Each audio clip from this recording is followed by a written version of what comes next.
well, magnificent conditions, as Tony said. Now, you've been here by yourself the last couple of weeks. Yes, we're going to have to fight over the Tim Tams as well. I think we've got some ample.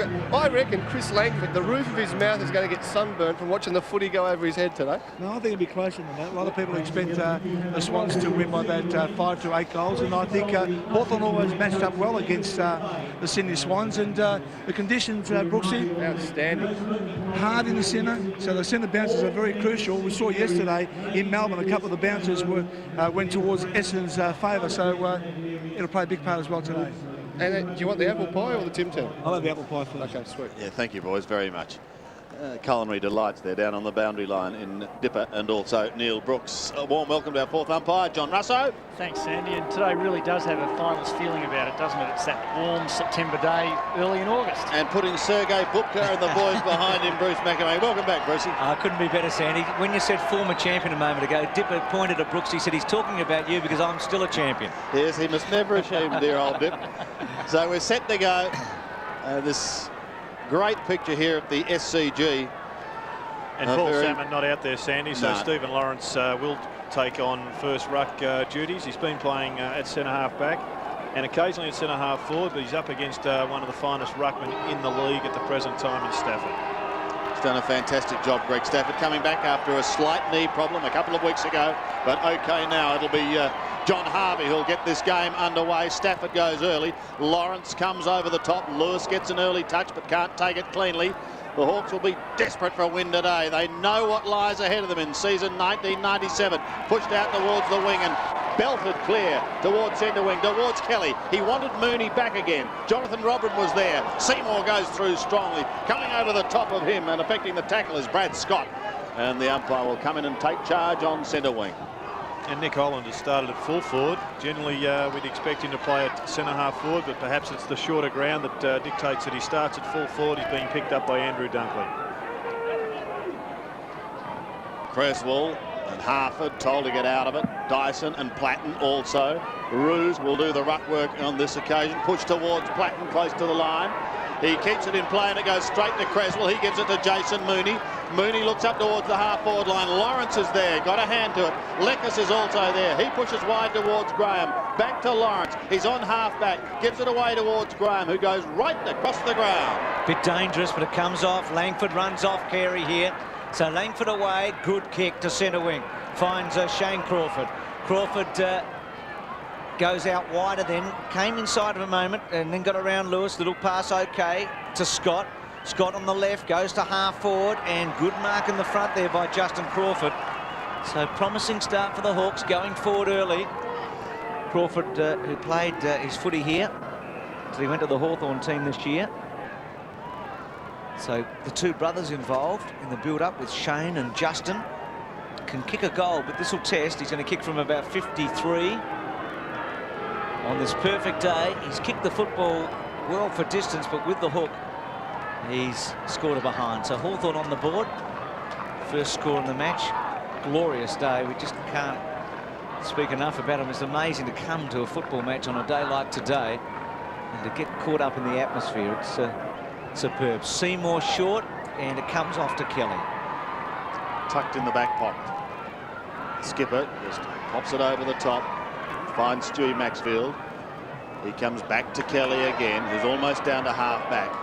Wobbly old punt is going to be okay. It finds Johnny Stevens. Stevens plays on with his hand pass, gets a cruel bounce. Puts pressure now on Dunkley. He sweeps it out the back door, but it goes straight to Langford. Pumps it down towards the 50 once again. A cruel bounce affects a couple. Maybe a chance for Platten though. Johnny Platten's inside 50. Goes on to the left foot. Tries to pull it back, but not far enough. And one behind on the board to the veteran. In his 256th game, searching for his 14th goal for the season. Not a prolific goal scorer. And he just missed a couple of options there, the Rat. Could have been a little bit of a handball or even just a chip kick over to Crawford, who was in the goal score. Here's Maxfield. To centre wing and Jason Mooney. Picking up early touches. Do his confidence the world of good. He ambles down to the forward line. Goes in towards O'Loughlin. And I think Stafford might have given it away behind play. That's right, Sandy. He's only allowed to shepherd when the ball's within 5 metres, and clearly Stafford. But Randall Bone, and he was well over 5 metres away from the footy at the time. And Sydney would be not at all happy with that because they were charging in towards O'Loughlin. Now Robin gives it away, and it looks as though they can go down into the forward lines courtesy of Tony Woods in towards the left pocket, the right forward pocket region. Ridden into the ground then was Daniel Chick. Hasn't missed a game this year. Stafford gets the hand pass out to Dyson. Dyson gives another one away. They may get out of trouble. No, Harford intercepts. It was meant for Johnny Stevens. Didn't find him. Crawford at the back. Can't take the mark. Socket off the ground. Belted towards Troy Cook. He's forced to defend because the Hawks have got the numbers there. Kapler, Robert comes over the top, and the umpire decides he'll have a bounce. A frantic start here at the SCG. And we'll see probably Randall Bone take the tap here because Stephen Lawrence has already been interchanged. He's been replaced by Darren Kapler, which is an interesting move. Langford at centre-half back on Stephen Carey. Stafford wins the tap. Kapler round the body. Oh, hard bounce there for Maxfield. Seymour, well done. Attacked hard, kept his noggin down. Taken by Dixon. Handball okay. Coming back now to Kaplan. He's a beautiful kicker. Came from Harford. Kicks to centre half forward, and good mark in the front by Crawford. They're going all right, Hawthorn. It's a good start here. They've had a few losses, 5 in a row after winning 5 in a row. They look good at the end of round 14, but their season basically fell apart for them, and now they've got to try and pick up some pieces before the end of the year. Out of the running in terms of making the finals. Not a great kick, this one. Just watch it in flight. Doesn't spin correctly, but a fantastic mark by Shane Crawford under enormous pressure, but kept his head. Good view there of Crawford as he kicks for goal. It looks pretty good. He's got it.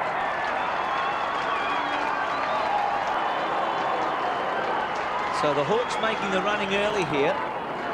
They've had the 3 scoring shots to date, and they lead 1-2, and Sydney yet to score.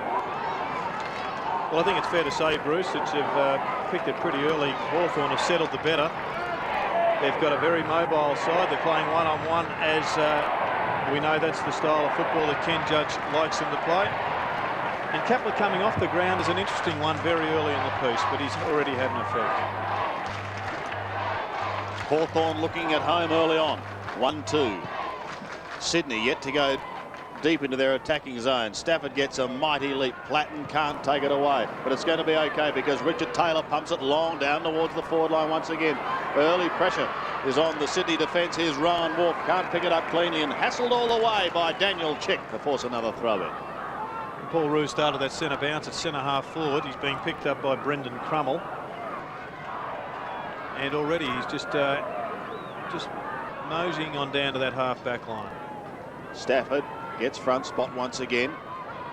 Woods may be an opportunity. He's outside 50. Has a look at the goal and goes long, but is just away to the left. Had the distance. Another behind.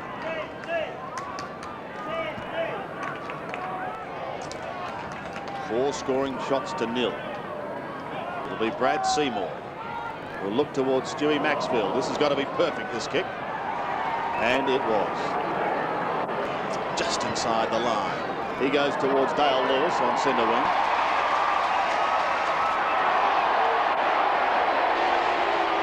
Close attention from Randall Bone.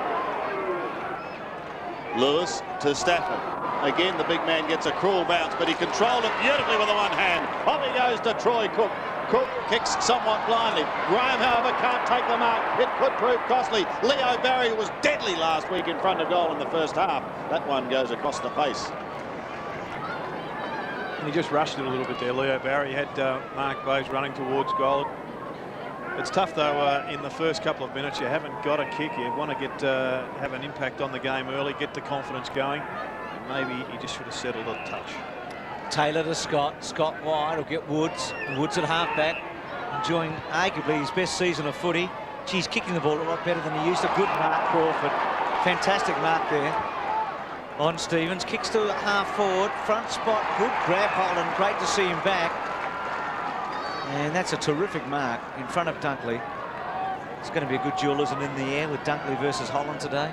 Well, it's a great asset to have that person that can mark in the forward 50, and Shane Crawford has already created some damage. He's playing out of a forward pocket at the present time, being picked up by John Stevens. He had Maxfield early, but I'm sure the Swans expected him to be playing up near the wing, not down close to goals. So Holland kicks from 50.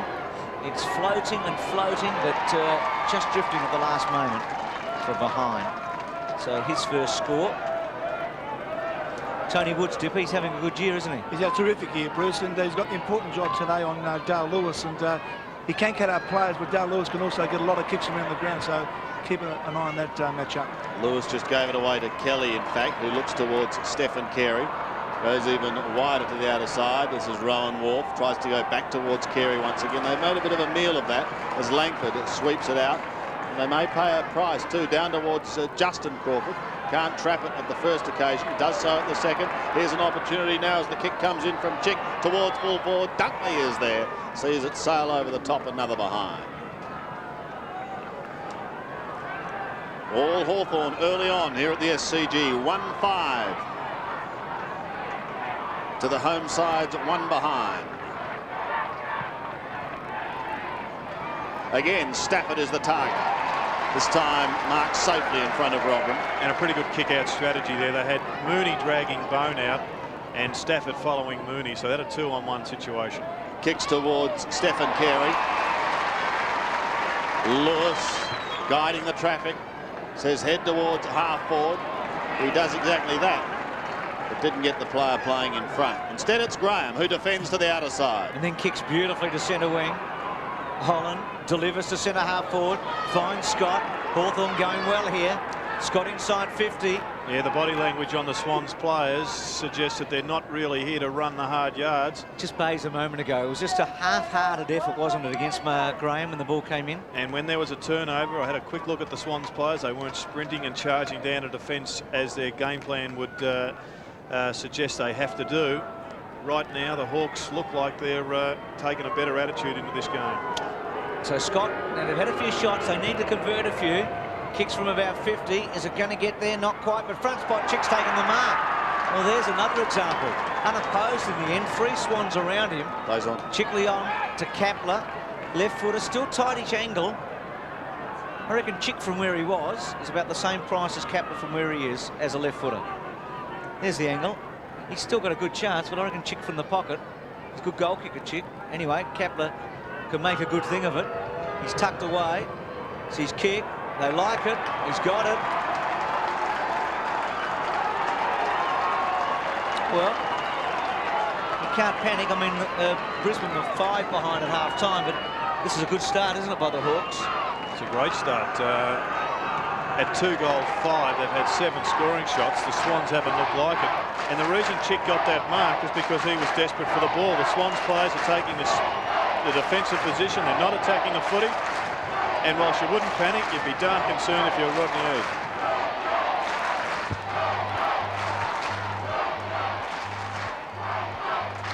$16 points the margin, and the fans are deciding, let's pump them up. Let's see what we can do. Stafford out of the middle. Now where's the run of Kelly? He's caught. The ball spills free.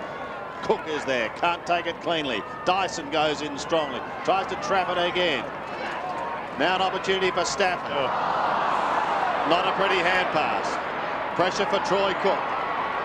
Oh, another one. They're not switched on at the moment. Here's Crawford. Shane.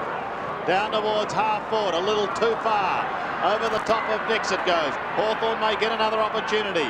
Harford close to the boundary line. Gives it back towards Platten. He's under pressure now. Dyson right on his hammer. Goes short and back to the man who gave it to him initially. Plays on in towards centre half forward. Daniel Chick is there.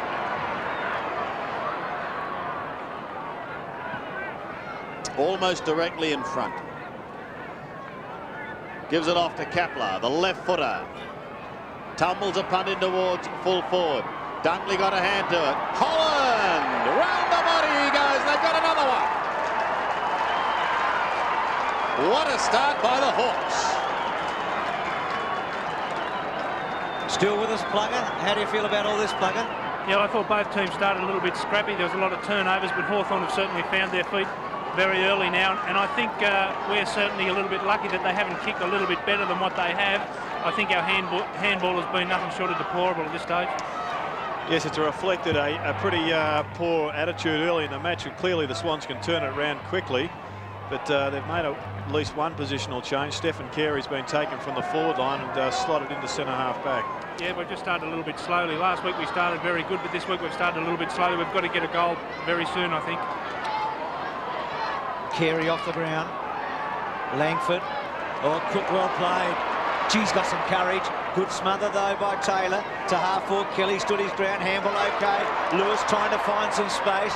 He was squeezed up. Kicks the ball to the goal square. Bouncing ball. It's going to be a fair bit of that today. Kaplan a bit disorientated actually. Dyson with him and out of play. The ball's going to bounce high today in certain parts of the ground, and it's going to be a little bit hard. Going to have to just sit and wait occasionally and not just charge at it. So boundary throw in right forward pocket, as Tony Lockett said a moment ago. Sydney do need a goal, and they need it pretty quickly. Boundary throw in, Mooney out of the air, little give okay. Creswell's left footer, bouncing ball over the top goal. That's what they needed, a lucky break. Talk about that bouncing ball. There's a case. So the Swans steady up at 1-1 to 3-5. And it's great to be working with Nostradamus Sandals, man that can predict the vagaries of the bouncing ball just 20 seconds out. Well, I was quite impressed. I learned that method, actually. They taught me that one. What about the Melbourne Cup parade of 97? Can we get an early suggestion? Marble Halls, UPIO. So Sydney on the board. 7 plays 23. Roos into the middle. Stafford and Bone. Smother is good on Wood. Suddenly Sydney clawing their way back. The opportunity lost there for the hand pass. But Cook burst through. Maybe the advantage to be paid? No. Yes, it is going to be paid. And really not on, because it's going to be belted towards the line by Crummell. And perhaps could have come back, Jared. Well, I think the umpire had a fair look at it, and Dale Lewis had a clear option. He decided to go for the kick, and I think the umpire made the right decision. In the end, it was just poor disposal by him. As long as he can dispose of the ball, the umpire won't bring it back. A bounce on half forward then for Sydney, left half forward. Seems every week, though, we have go into great discussion over the advantage rule, and one wonders whether it's worth having. Bayes does the ruck work. Cook tried to dash through. Creswell at the bottom of the pack. Getting a rap from his captain. Troy Cook just starting a career that is 17 games old. And look at that, Hawthorn dominating in the possessions as far as kicking is concerned early on in this game. Mooney this time attempting to do the ruck work. Oh, Taylor through but lost it to Bayes. Could be costly. Kelly pushes to the left.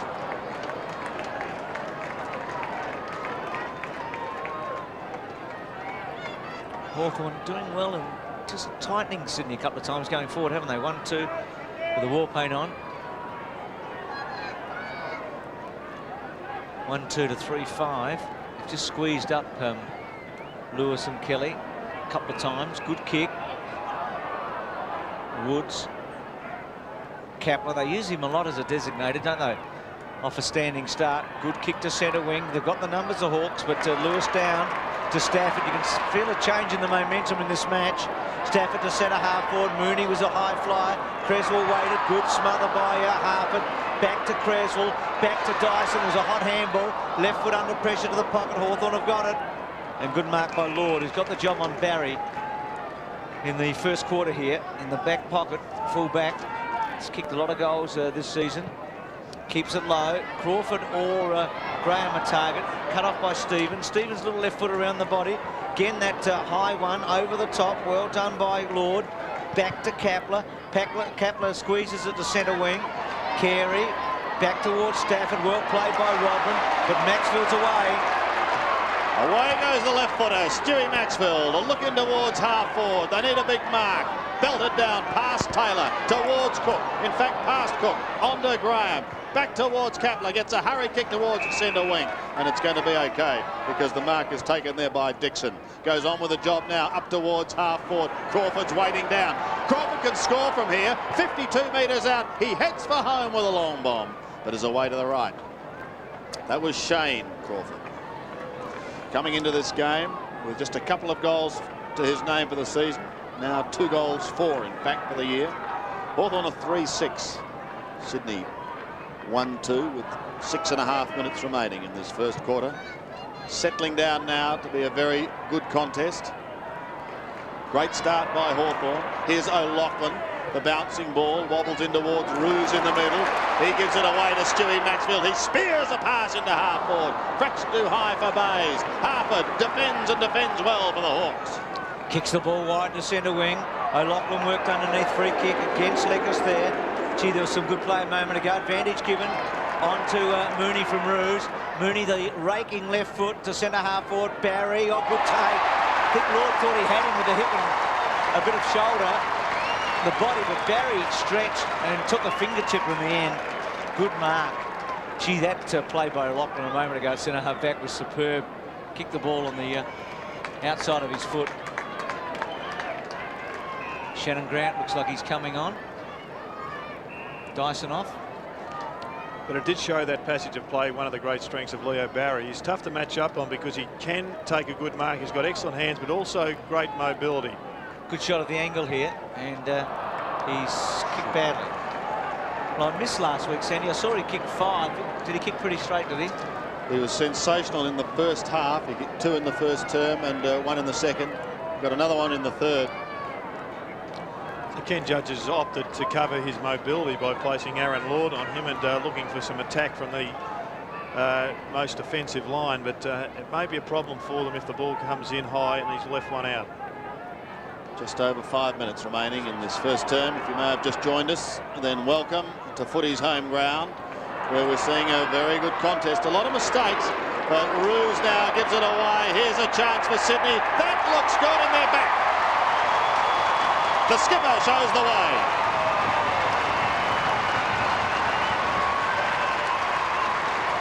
Two-three plays 3-6. And these are bonuses because they're coming from kick-ins. Should have been a mark there. That was a poor take there, and it results in a goal to Sydney. Roos mopping up. So you're right, Sandy, you just feel as if the Swans have woken up, but they certainly needed to. They still trail by 9 points. They're back. Big crowd here, huge support for the Swans. Hawthorn with a fair pocket of support to their end in the left forward pocket here, but obviously outnumbered heavily. Around the body by Scott. High ball. Good play by Carey in the front. He's had a terrific year, Stephen Carey. Out wide. Taylor, well done, kept his eye on it, belted it away. Boundary throw in. There's the Sydney interchange bench. Dyson there now with Miles, and also McPherson went there at the start of the match. So centre wing, see Stevens running with Crawford early. Crawford's had a good match. Leckers handball, didn't go far. Back to Leckers. Oh, Lachlan beautiful. His reflexes are superb. Not such a great kick. Kapner's got hold of it through the centre. Nice kick off the boot to centre half forward. Seymour, as he often does, from the side, belts away. Holland should kick a goal. In the pocket, steadies, close, misses. Well, they've had some chances, as Plugger said earlier. They really should be a bit further in front, Tony. The Swans have just steadied up a bit here, haven't they? Yeah, we've steadied up a bit, Bruce, and I think early in the quarter we were going way too short. Our handball was letting us down, and a couple of times in when we went long, we looked a lot better. As you've seen there, Brad Seymour punched the ball away. That's how like you got to be so careful. Hawthorn could have easily got a goal there from a good bit of defensive work from Brad Seymour, but we've got to get our players front and square and scouting the packs a little bit more, I think. Comments from Tony Lockett. The ball passes Stephen Carey, goes down towards Seymour again. Shepherding is good, allows Carey to get it off towards O'Loughlin. Michael O'Loughlin under pressure, loses it to Leckers. Danger here for Sydney once again. O'Loughlin will try and tidy up. He's in the thick of things and takes it over the line. Tony, just with John Platten, do you think that they're trying to drag Stewie Maxfield away from the centre of the ground? I see he started on the wing and then took him down into the pocket. Yeah, obviously, he's a very hard player to tag, Johnny Platten. He's, he's aerobically very fit, and you know, we've really got to keep an eye on him because he sets up so much play for Hawthorn. He's at every contest. He's scouting the packs, and he's just one of their main playmakers. So we've got to be very wary that you know, someone runs alongside Johnny Platten the whole day today. Loose ball from Randall Bones. Sees Seymour bring it back in once again. Oh, some big flyers there, and an excellent mark taken by Crummell. In towards half forward. The Hawks looking for a steadying goal, but chipping in is Brad Seymour. Free kick. Pushing the back plate against Dixon, Sam. And Carey not at all happy with that kick. Turned away as he sees it go almost over the line. Yes. So a throw in to take place, and it stays in the Hawthorn attacking zone. Steve Lawrence on the Hawthorn bench. Cook waits at the back. Roos does the ruck work down to the youngster. He looks towards Maxfield. Platten right there with him. They both lock it up. And again, the umpire comes in to take control. Umpires are Hayden Kennedy, John Harvey and Michael Sexton, the 27-year-old accountant. 15 plays 25. If we had such a thing as an intensity meter, I think it'd be well and truly in favour of Hawthorn. Some of their tackling and smothering the 1%ers of football, they just have got them this lead. Yes, but it has perhaps lessened as the quarter has gone on. Not their intensity has lessened, but maybe Sydney has rallied. In towards the middle once again. Kapler takes it from Graham. The left footer will look towards the middle. It's okay, just going short and finds Woods. Now a more penetrating ball towards Holland. A good build-up here for Hawthorn.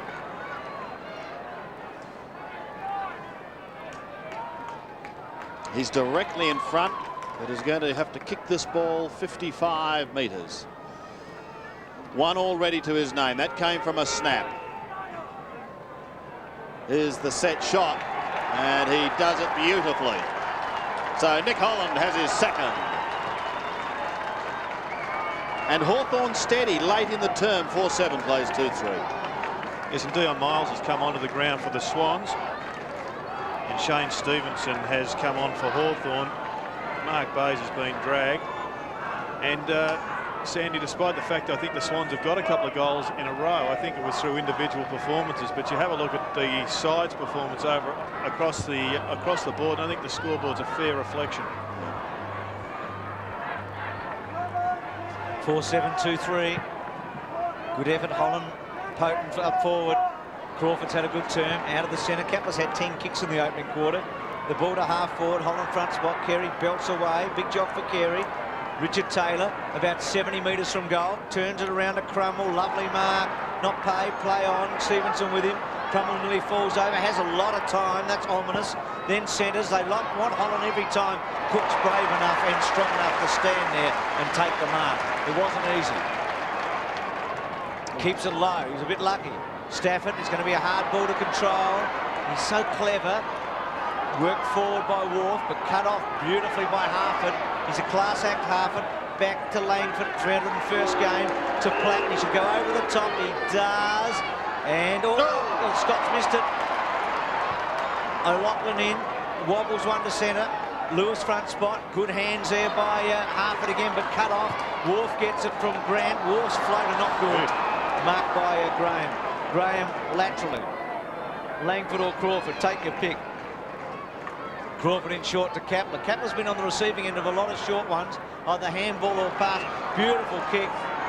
Dixon to centre half forward. Bouncing ball, eluded Rodman. That's a gimme. Holland's kicked his third.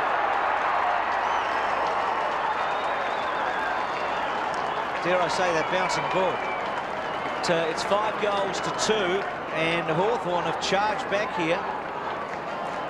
There's a real worry here for the Swans. Yeah, they're playing poorly at the present time. There's no doubt that they're the side that's being worried by the conditions. Hawthorn have just come here ready to play. That was always going to be a risk, that one from Andrew Dunkley. He had to get it flush if it was to make the line, and even then, if he didn't get it high enough, they had Nick Holland there waiting for any error. He would have been ecstatic when he saw the ball coming his way, waltzed in and kicked a great goal. But Kapler's been one of the great differences with getting so much of the footy. He's already had 11 kicks in just under a quarter. 22 points the margin. Kelly tries to bash it down towards Mooney, but he can't take it. Instead, it's Crawford who sends Hawthorn into attack once again. Down towards Holland and the big guns up forward. No one able to take it cleanly. Out comes Robert, gives the hand pass away. The kick is high by Taylor, but it's wide. And out of bounds on the full, so some respite now for Sydney. And there is a bit of wind up here at the present time. It's going slightly in favour of the end of which Hawthorn are kicking. Wharf to Creswell. Quiet start by him as he goes to centre wing, taken by Kelly. And the siren sounds to end an excellent first term for the visitors, Hawthorn.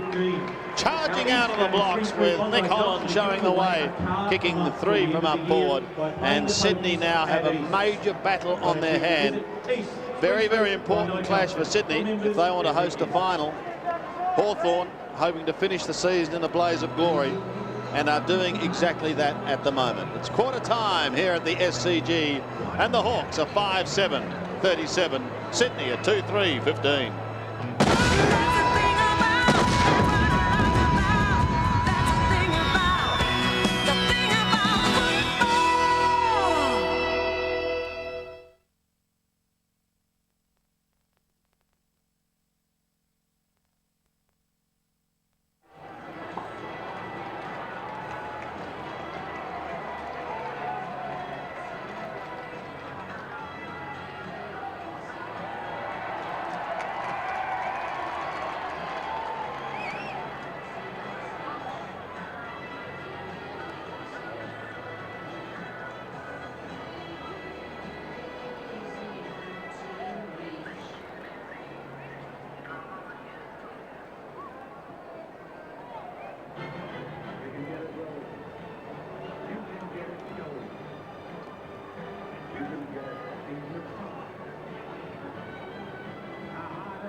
Quarter time here at the SCG. Sydney looking down the barrel after a big first turn by the Hawks. 5-7-37. Sydney at 2-3-15.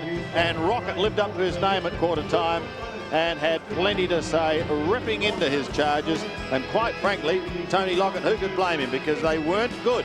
That's exactly right, Sandy. I think we were pretty ordinary in that quarter. Hawthorn showed the way, I think, and they showed that they're prepared to get in and get the ball, get in front of the packs, and that's what it's all about. I think it's a very important game for us, and I think we let ourselves down pretty badly that first quarter. We've really got to come out and start firing up a little bit. They've had a lot more scoring shots than us. That's very disappointing, and it just reflects the way the whole game's going. I just don't think we haven't switched right on yet, no. And if we don't, very soon Hawthorn could get away to a pretty big lead. I think we're very lucky that they've missed quite a few easy shots at the moment, so a little bit disappointing at this stage. And Tony, it looks like Mark Bayes has got a problem. Yeah, it looks like Bayes' limping again, which is bad news for us, because we thought that he was starting to get a bit of form and a bit of fitness, and to see him limping on the ground is certainly no good for any Swan supporter. Yes, could be hamstring problems for him. Let's have a look at the stats though of Darren Kapler, because he had an excellent first term for Hawthorn. 11 kicks, a one-hand pass, 3 marks, and he kicked a goal as well. So he's been in everything, Darren Kapler. Hard to stop the left footer. Let's see what happens in the second quarter now. Here we go. Big action coming away on the home of football. Footy's home ground, 7. And it's a 22-point margin favouring Hawthorn. Who can win it out of the centre? Creswell gets the first kick down towards Roos at half forward. Here's Kelly, 51 metres out, forced onto the left foot, kicks down towards the forward line. Barry spent it a little too early. Graham in real trouble. Was that a throw? Lord in real trouble too. The umpire's putting the whistle away, and eventually Graham comes away towards the half-back flank, towards centre wing, and Troy Cook can't control it cleanly. Good pressure from Harford, and a throw in to take place, and while that's happening, down to the boundary line, and our riders, Dipper and Brooksy. Sandy, the news on Mark Bayes, he has a hamstring injury, so he won't take further part in the game. And Brooksy, I understand you learned some new words from Rocket. None that I can share with the viewers this afternoon. Not too many pats on the back from Rocket. He wants kick long, stop milling around across the half-forward line, and call for Greg Stafford to get more out of the centre as well. I don't think they would have been new words somehow for Brooksy. Anyway, Shannon Grant rides the bump, loses the ball. Mooney tries to get through. Cook does, and he gets boot to ball down towards the man in question. Here's Stafford. Looks down towards the forward line. They want the first goal. Carey, 1, 2, 3, not paid. Lewis round the body. Bounces it in towards goal. And one behind the end result.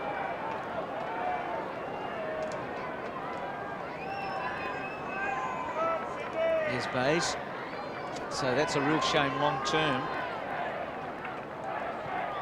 So Tipper reckons that the breeze is to the right of screen to where the Swans are kicking. Scott at centre half back. Talk about breeze. Boy, I was watching in Sydney yesterday at Cardinia Park and Waverley. Langford. Crummell. Wide. Taylor had some space. Kicks to half forward. Good kick, and Holland's got it. So ominous signs here. Kicked 3 in the opening term. He's now had 3 opponents. Jason Mooney appears to be picking him up at the present time. He's had Carey, started on Dunkley. He got goals on the first 2 players, and he's lining up for a goal against his third. Not many left, is there? I mean, you wouldn't want Roos there, really, because you want his run away. So they're going to run out eventually. Holland floats it, wobbles it. Not good, off the boot. Untidy looking kick. 3 goals, 3 he's kicked. So he's just in front of the Swans. He's 3-3 and the Swans are 2-4. But the Hawks are 5-8. Should be a bit further in front. Seymour's kick good to Nix. Nix at the 50. So they've got to set something up here. Justin Crawford running with Kelly. So Nix from half back. Looks down towards Stephen Carey. Graham edges him out. Langford got a hand to it. Cook's hand pass a little too low. Robin a chance, but Kelly's in the way. And this performance of Nick Holland really just emphasises how much the Hawks have missed him over the last month and a half. Such a quality player, and has a big part to play in all the games they play. Creswell goes back in towards the centre. Kapler comes over the top. At the moment, Hawthorn first to the ball. Their recovery is brilliant. Ran the bone, slung to the ground after he'd handled the ball, and will be paid a free kick for holding the man, so to be taken on the boundary line. Frustration from Shannon Grant. Shannon Grant just throws him to the ground, and Johnny Harvey right onto that. Kapler in towards half forward. Again, pressure on Stevens. He couldn't handle it. Neither could Stafford. Roos tries to get it out towards Nix. His hand pass is smothered. Harper could have been held. Cook's kick smothered. Chick gets a short one towards Scott. Taken out of his hands by Rowan Wolf, and Stewie Maxwell has a chance to run. If it sits, he'll be in business. The left foot is away, drawing clear of Johnny Platten. He looks towards Lewis, down towards half forward. Graham's going to be the first to recover, and Hawthorn are going to get out of trouble again. Back to Platten. One bounce, so they ran away with a second. And then kicks to the pocket, looking for Stevenson. Stevens gets back, and Wolf belts it to the line. Out of play. Deliberate. Was it? Yes, well, that's what's been paid. Gee. Oh, well. Stevenson is a bit of a freakish kick on the right side for him. It was a pretty hard call, I thought. Yeah, Hayden obviously feeling that was his sole intention, but yeah, it looked a bit tough from there. Just didn't have many options. It was a question and answer one. Stevenson to full forward. Chick, good fly. Not quite. Then belted away by Nix, and a boundary throw in. Well, they can't afford another one here, the Swans. 2-4-5-8. Hawthorn have got a real sniff of this, and they'd want to take a big scout. That's all they can play for the rest of the season, is building towards next year. Dunkley, left foot, out to 50. Platten sits and waits. Woods did it beautifully on Lewis. Just gave him the little shove. Crawford kicks the ball to half forward. O'Loughlin front spot. Can he run off? No, took the mark. Quickly away. Delivers to centre wing. Kelly sits, waits. Got an ordinary bounce. Gee, that might... They got away with it. Had they missed that, it would have been ominous signs for the rest of the day. Grant should have marked it. Kapler just brushes him aside. Left foot wobbler. Attacking Stevenson. Missed it all, the whole lot. Then missed by Wolf. They're in trouble here. Robin beautifully to Stevenson. The correct kick to the front of the square. Roos is on Holland, by the way, Jared. Make that 4. Now Roos away with a little left foot, and he wants somebody, but he won't get anyone. Shane Crawford's going to be first to it. Gets around Stevens with ease. Danger here as he combines with Taylor. Back to Crawford. A high ball in towards half forward. Kelly and Roos. Roos comes over the top. The spoil is good. Down to Stephen Carey. He looks towards Mooney at half forward. Over the back it goes. Woods charges at it, but he's beaten by Leo Barry. A determined Leo Barry can set it up here for Dale Lewis. He likes these. From 46 metres, he heads for home and pops it through.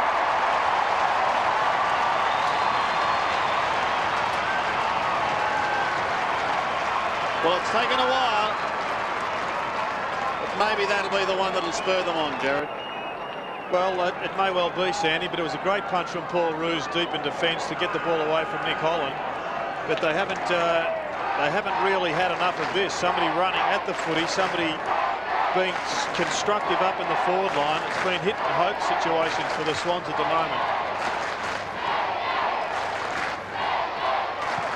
So the chant goes up, but the Hawks have still got a good lead here, and they've earned every bit of it.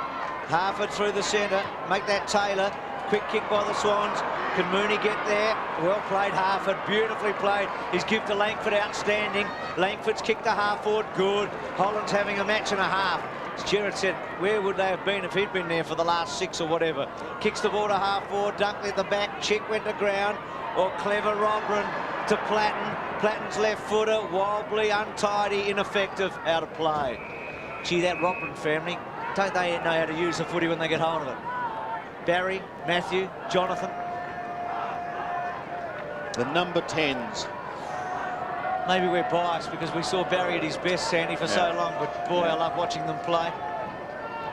Still in the pocket, Dunkley over the top. It's going to be a bounce down. So it's 3-4 to 5-8. This one's got the last goal, but you just get the feeling that they're applying a lot of their aggression towards the man.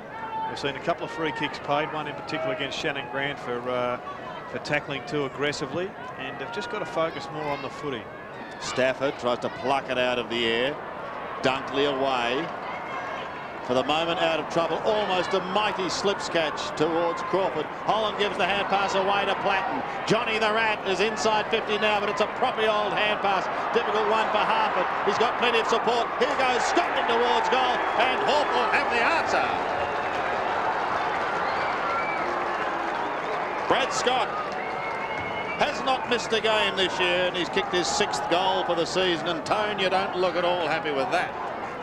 No, it's I think the piece of play before that was very encouraging. I thought Leo Barry attacked the ball very hard, got it off to Dale Lewis, kicked a beautiful goal, but to get it answered back that quickly is very disappointing. I think Hawthorn has certainly shown the way, as in their aggression at the ball, and they just seem to have a lot more want to win the game at this stage. Got a lot more workers, Tony, haven't they? To a man out there. Their worth ethic is certainly twice as much as ours at this stage.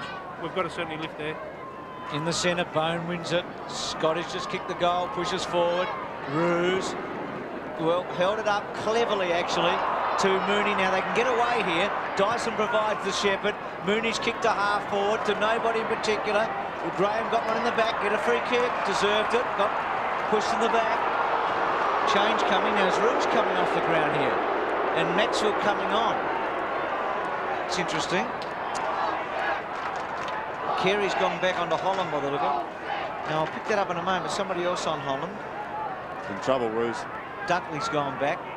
Gee, Ruse in trouble with Bayes out of it. Dipper, what's going on down there? Well, when Ruse came off, he pointed towards his groin region. Obviously, he's got problems there. I'll keep you up to date with that. Robin's kicked to a half forward, belted away, taken by Justin Crawford. Seymour sits and waits, luckily, to Miles. Miles chipped good to Mooney. They've got to make these work when they get a rebound like this. Mooney's kicked to the pocket of beauty to Kelly. That's better. If one man can really excite them when Plugger's not playing, it's this fellow. Kelly is going to go to the goal square, kicks the ball beautifully just to behind. Well, 3-5, 6-8. There's Ruse. Gee, can't you see your season in front of you when you've got Bayes with a hammy, Ruse sitting there with maybe a groin problem. And Tony Lockett with a microphone in his hand at the present time. He's the sort of player they do need out there to maybe kick 2 or 3 in a row, and well, as we know, he's unable to be interchanged. And looking down the barrel on the scoreboard all at the same time. Platten looks for the free kick and gets it. He's a past master at that. But even with those injuries, I think it's just been the work rate of the midfield players. Sydney play very much a possession game and a space game, just trying to get players on the overlap, and they're getting beaten at their own game by the Hawks. Well, right from the opening bounce too, Jared, they've seen a little more pumped up. Here's Lord in all sorts of trouble. He gives it back to Platten. They're going nowhere fast here. Maybe a chance now for Harford. He has a look down towards the forward line, down towards the big guns to take a mark. But this time it's Dunkley standing firm. Off he goes to Stevens, out towards the half-back flank. Sydney need the next one smartly. Kelly has it on left half forward. He charges in towards centre half forward now. Stephen Carey, Leo Barry at the back, Carey at the front, recovers, gives it away to Stafford. What can you do on the left foot? No! Kepler. They're just trying to invent goals at the moment, Sydney. There's no real system down there. Taylor can't take the diving mark, but he's quick enough to spoon it out. In fact, he was quick enough to throw it out. Harford disagrees, as you'd expect. Troy Cook a chance there. Well, they've got Michael O'Loughlin, the Swans, just playing his normal role across half forward. He goes short and finds Barry this time. And Barry's doing quite a good job at leading forward, but if they don't pinpoint the lead initially, then they're left with basically no one in the goal square, Sydney, and they've kicked the space a number of times down there. And maybe Mickey O'Loughlin could be better utilised just across that full forward line. Leckis is doing quite a good job on him at the moment. 4 last week for Barry, 7 for the season.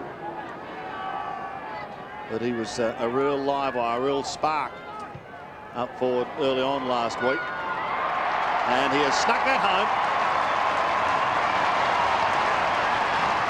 So Leo Barry gets his first for today, and Sydney hang on 4-5 to 6-8. Yes, and it came from a skill error. It should have been a handball. It was a throw that turned that ball over. And of a pretty good kick there from Cook that Leo Barry turned into a 2 grab. He's just, he'd be looking, and I'm sure Rodney Eade would be asking him to make them 1 grabbers down the line. That'll come with development. The Swans have forced their way back in. Closing a bit, 4, 5, 6, 8. Dipper Ruzi. Yeah, Ruzi looks all right at the moment. They're just going through a few stretches with him and putting some of that deep heat stuff in around his groin area. That'll make him move, Sandy. Yeah, well, I'm glad you said Sandy, because I've got no experience there at all, Dipper. Here's Langford at centre-half back. Kicks the ball to centre wing. Belted away by O'Loughlin, cleverly to Shannon Grant. Grant kicks the ball wide. Beautiful kick. That's better. To Carey.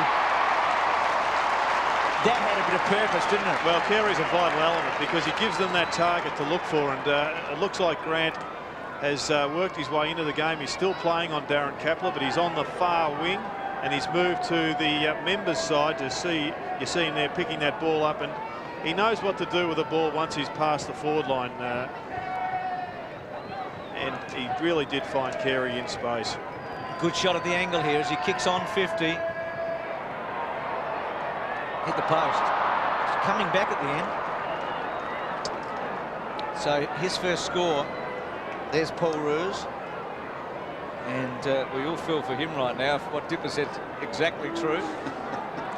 It's 4 goals, 6 to 6, 8. A little bit of deep heat to the nether regions. It's a great tonic and a great spur. If it is the case, we won't see him for the rest of this half. Away come the Hawks now. And look at this as Harpert streams through the middle, long and low, but not well guided and taken by Dudley. That's an equally as poor kick straight onto the chest of Platt. Not pretty football from either side in that passage of play. Over the head of Creswell. He's battling to get into the game. Scott taken high, shrugs the tackle and goes on with it. Passes in towards Stevenson. 1, 2 grabs and he's got it. So can he do what Stephen Carey couldn't at the other end? 6-8 plays 4-6. It'd be as good as a 2-goal turnaround if he can.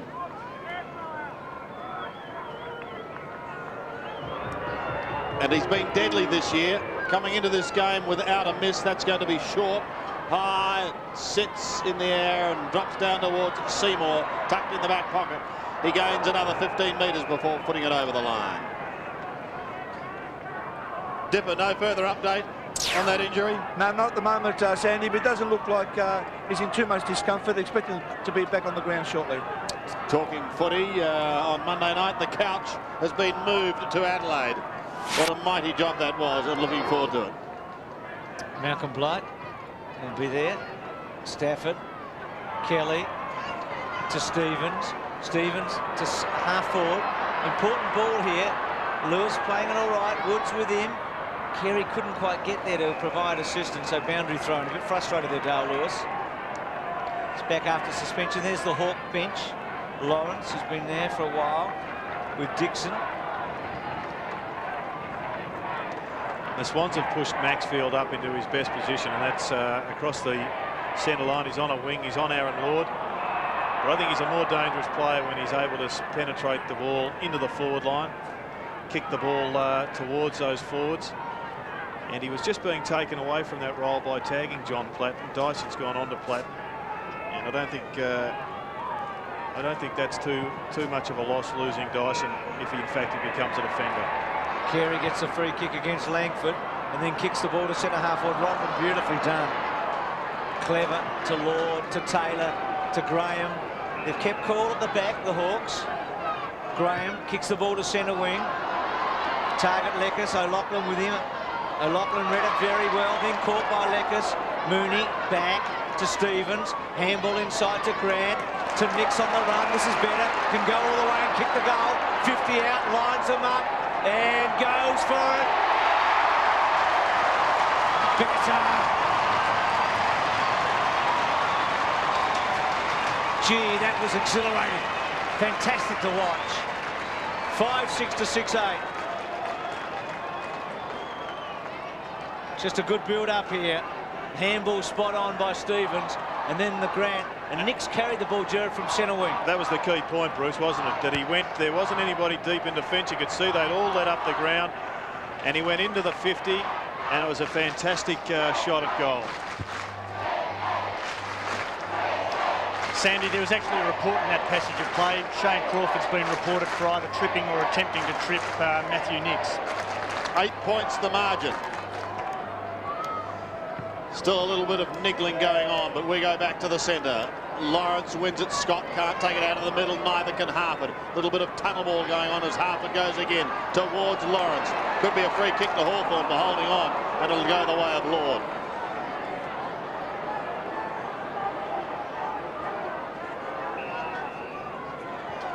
Chipped short towards Lawrence, who again goes short. That is not a good kick. Some of the delivery from both sides has left a big question mark. Here's Kelly on the outer wing. Sydney's just starting to roll here at the SCG. Kelly heads in towards half forward. Barry's got to beat a couple of them. Graham at the back. Lewis soccers off the ground. Tries to. Barry may get another chance. He needs help. Gives it away to Mooney. Mooney shouldn't miss. And he doesn't. And back comes Sydney. They're rocking and rolling now.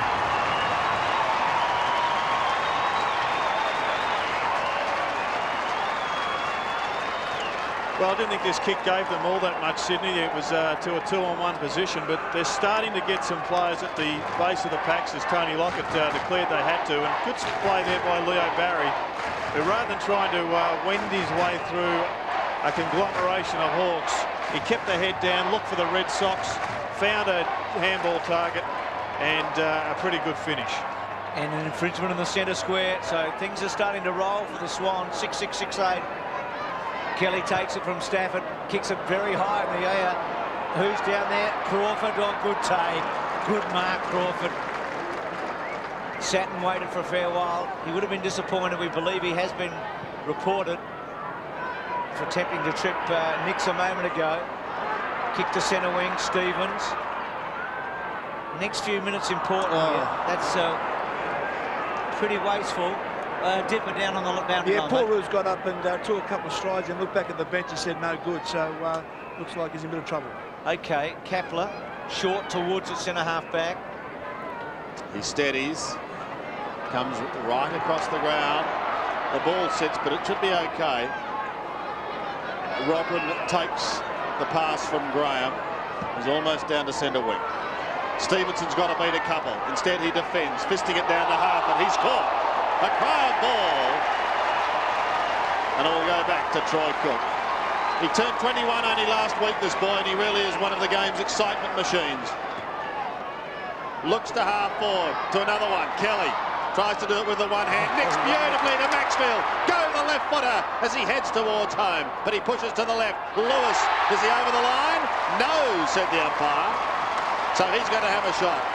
Set up by the best handball I've seen for a month by Nicks. Sensational by Nicks. It's an absolute beauty. Reflex through a congested area, and stamps him as a player of real class. A chance for Sydney to hit the front for the first time in this game. He's done it. Sydney are in front. And thank you for the hand pass, Matthew.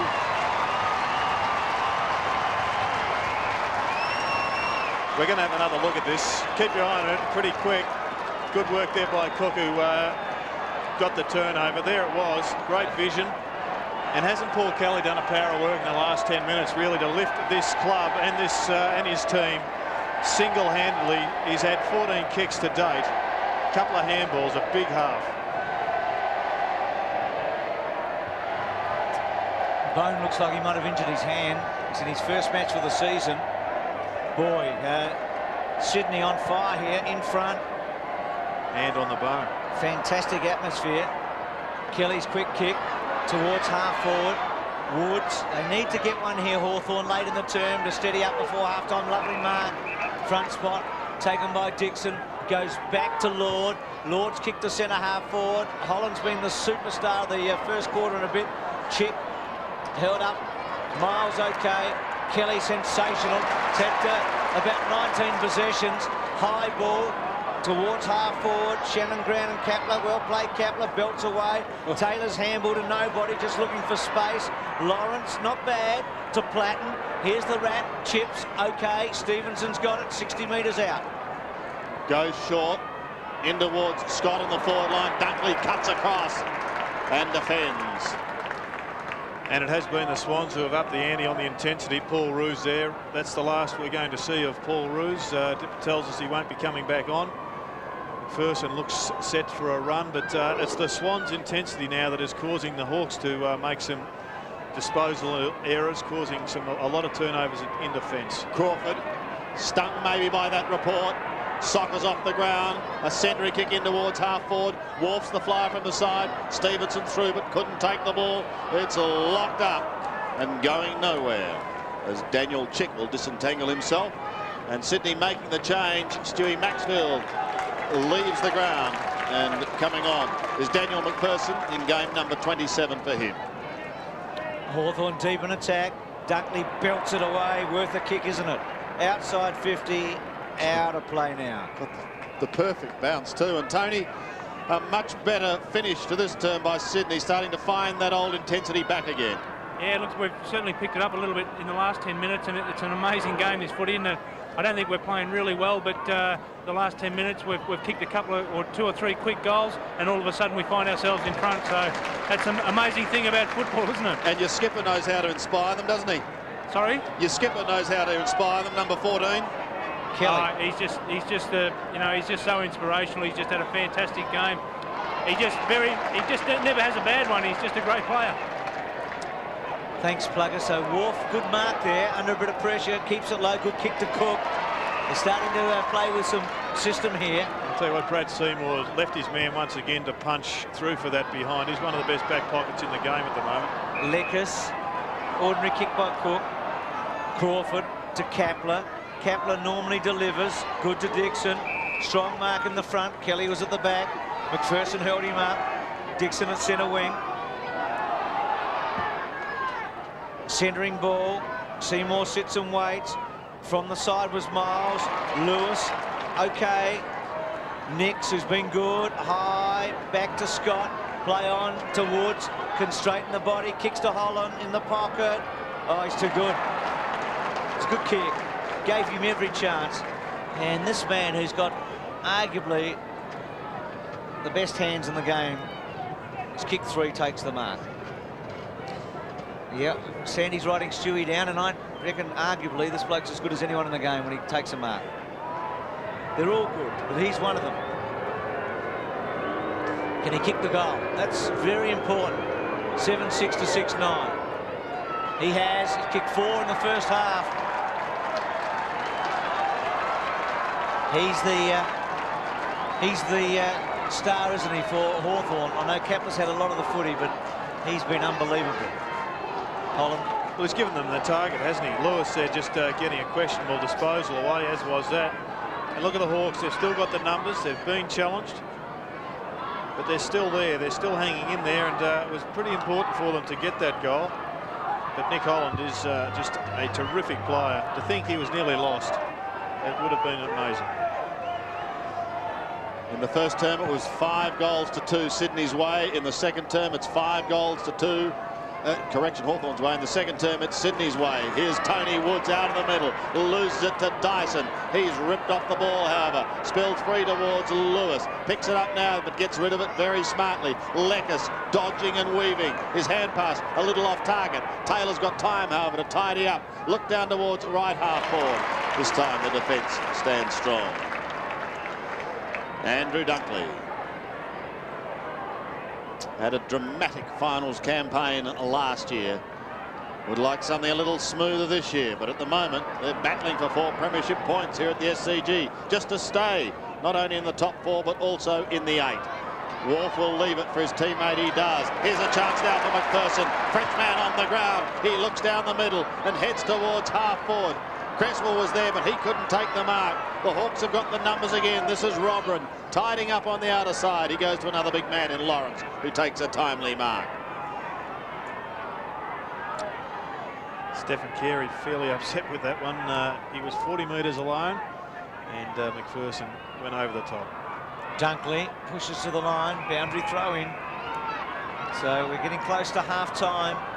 Hawthorn will be 3 points in front of the break. Swans fans everywhere. They are a bit wobbly at the moment too, as he was indicating. Look at the symbolism at centre wing. Belted by Taylor, taken by Lewis. Nick's getting onto it, forcing towards the line, and it's out of play. He's been good, Nick's. His handball a moment ago on the run was fantastic, and then also the goal was excellent. So he's been an important part in the comeback by the Swans here, but it hasn't been enough to see them in front at half-time. Half-time, ladies and gentlemen. Hawthorn just 3 points in front of Sydney. 7-6, 7-9 it is. 7-9-51. Sydney 7-6-48. Don't forget the Sydney football. What do you reckon, Plugger, at half-time? Yeah, it's been a funny sort of a game. Hawthorn certainly looked like they controlled more of the first half than what we did, but through a couple of very positive parts, passages of play, we were able to capitalise and kick a couple of really good goals, and we got in front there towards the second quarter. Hawthorn obviously kicking that last goal. Nick Holland, he's had a terrific game. He's kicked 4 goals. Crawford's been very good, and it's just a very hard and close game.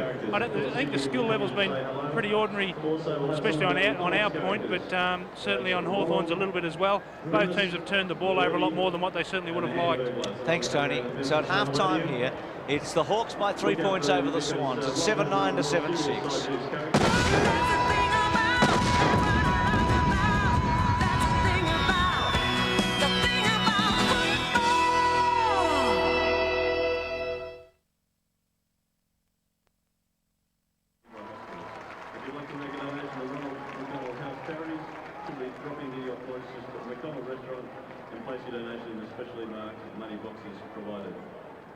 The McDonald's Little League playing in the Swans colours is Kangaroo, and they're up against Cootamundra.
7 goals scored in the first quarter, 7 in the second. A thriller here at the SCG. 7-6 plays 7-9 with the visitors Hawthorn having their noses in front, thanks largely to Nick Holland, who's booted 4 at the moment, whilst for Sydney their main contributor has been Dale Lewis. A scrappy start to this game, especially, Gerard, as far as your old team was concerned, but they've lifted in the second term.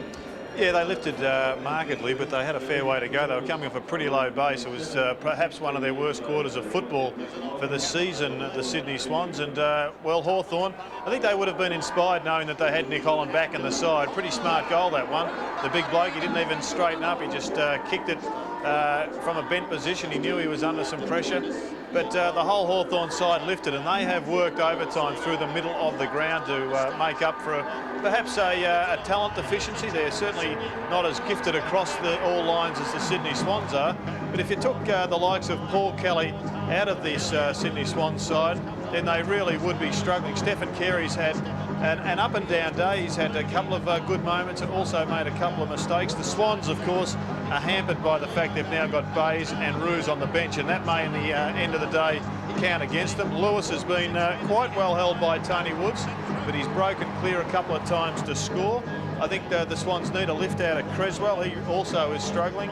Maxfield has had his hands full with Johnny Platten for most of the day, particularly the first quarter before he was shifted away from him. But the Hawks just, I think, are working harder. They're working overtime, and they've just nosed their way in front. It's tough conditions out there. The wind is blowing quite a lot. It's swirling around. Also, and it's warm. Can they keep it up for another half? Well, I think the tempo will drop back a little bit, but I think we're going to be in for a very tight finish. You have a look at that inside 50. Hawthorn have just continued to get far more of the footy. And if they then can be able to turn that, convert those opportunities into goals, they'll go away and have a fantastic victory here, which will certainly throw the proverbial cat amongst the pigeons as far as the ladder is concerned. Hawthorn's marking power also dominant, as shown by those statistics as we go into the Sydney rooms. That may well be an ice jacket. I was going to say an ice pack jacket, just to try and keep cool, because if you've just tuned in, conditions here in Sydney are very, very warm. Looking at around a top temperature of 24 degrees here today, and it wouldn't be far off that as we speak. No, she's pretty hot out there, and Greg Stafford is playing a lone hand in the ruck. They're certainly struggling now, Sydney, to with their options in the big man department. There's Jason Dunstall. He can't do much, but it'd be pretty steamy in that Hawthorn room. Not a lot of room down there, no, but they'd be pretty buoyant. They'd be fairly pleased with their 3-point lead at half-time. Yes, that's the situation. 3 points the margin, favouring the Hawks as we take a break.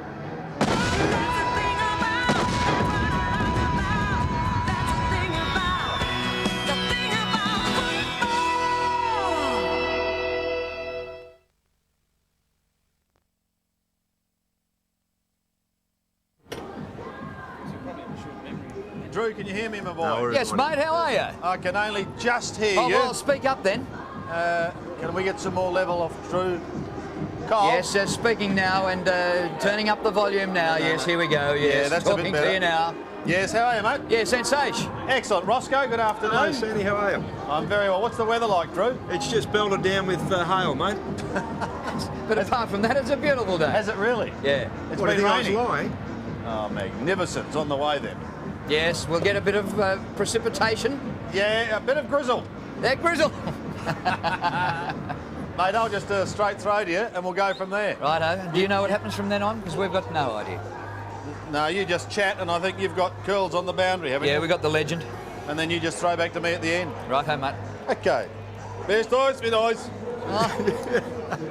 Helmet. Elvis has left the building. Guess what is it, Cole? Les was worried this was a bit skewy. What's up, mate? Is that all right? Was this? It better not go off. Just put that over there so in case it goes off, you can bloody answer it. Hello? Mate, there's only about 2. Yeah. Drew. All right. You might know. Okay. If Adelaide wins today, they'll go back to the top, won't they?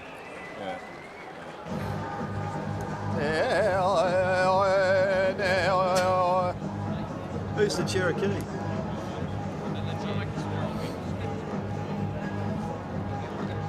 health food. How can I eat?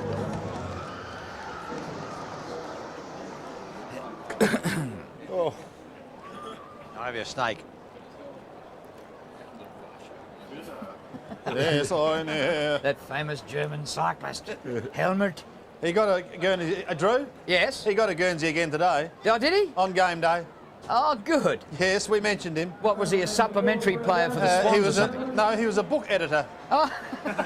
There've been so many books come out. Brooksy and I said we're going to put one out. And we've got the first rushes with the editor, the great Helmut Varshing. And what's the first book going to be called? Torn Gumboot? Yeah, that's the title of the book. Yes.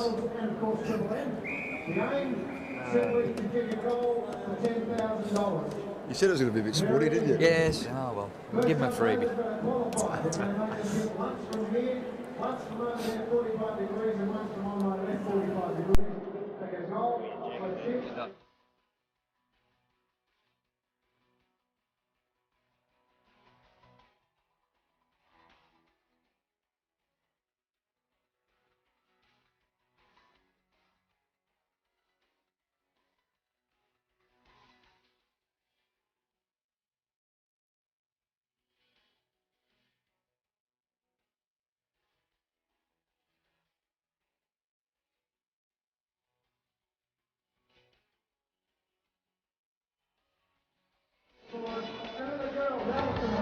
A thriller here at the SCG. I hope you're enjoying it on the footy's home ground here at 7 Sport. Hawthorn are 7-9, Nick Holland has 4, Sydney are 7-6 with Dale Lewis, their major contributor. In fact, their only multiple scorer with 2 goals. Another big game, of course, is happening this afternoon in round 20 as the 8 decides to sort itself out. Adelaide is looking to return to the top of the ladder. To do that, they've got to beat the Western Bulldogs. And for more on that, let's cross to our commentators for that game. And a warm welcome this afternoon to Drew Morfitt and Ross Glendinning. Gentlemen, good afternoon.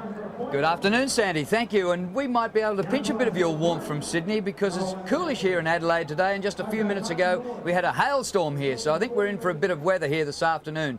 The draw in Brisbane was good news last night for the Bulldogs because if either Brisbane or Port had won, they'd have gone ahead of them. But the Bullies can lose today and still retain 7th. Yeah, fortunately, Bruce. You're not Bruce, are you? Yeah, no worries, Robbo. It's okay. No, I think the problem they had, of course, losing those 4 games in the trot too, Drew. They went from 1st to 9th, and then that win last week against Melbourne, which would have been expected, gave them some hope. But with these conditions and the way the Adelaide Crows are playing, I wouldn't give them much chance today, quite frankly. They had a terrific win over in Perth, the Bulldogs, which probably was their best win for the season. That was when they were top of the ladder. So not impossible for them to travel away. Oh, no, not at all.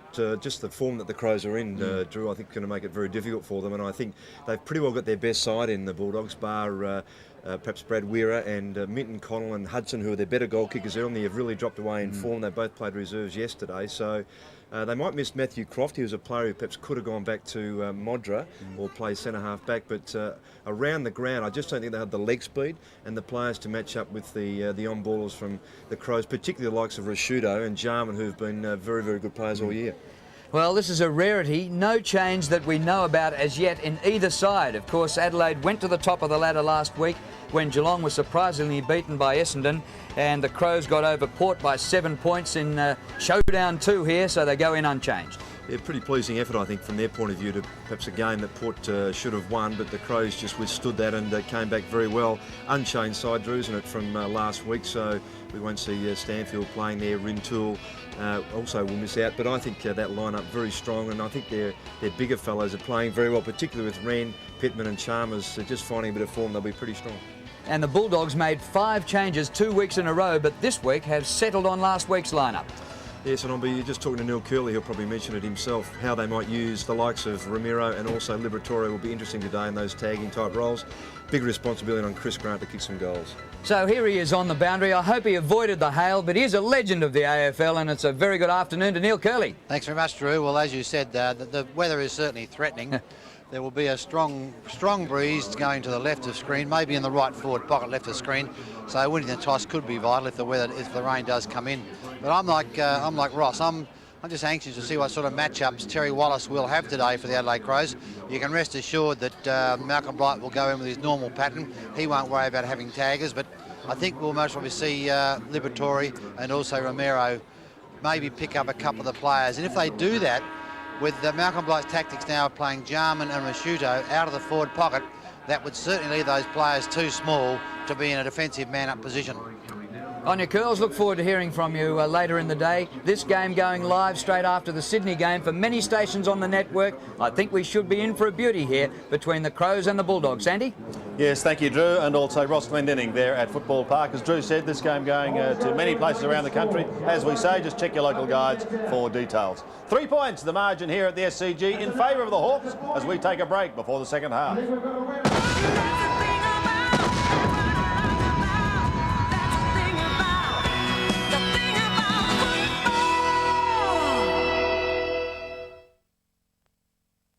Come with me, son. Please.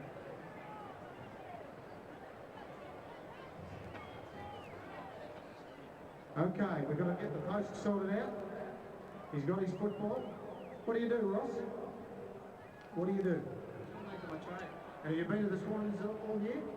No, I haven't. First game. Be a fair result coming out of your first game. Yeah, it would be actually.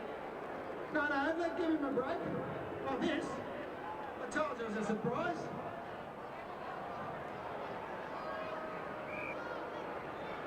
It's $10,000. What do you think we're going to do? Give it away? I don't make the rules. I'm just the bloke with the mic. Okay, $10,000. Obviously, he's got to hit right between. If he hits the post, he loses. Got to kick from the first marker. Not this one, this one. This one or this one? Okay, we'll take the other one away then. Jeez.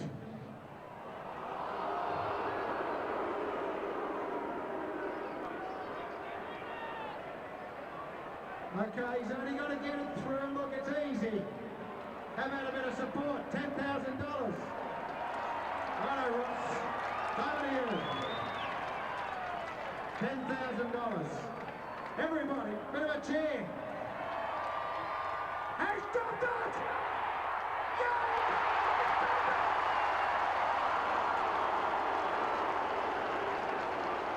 Oh no!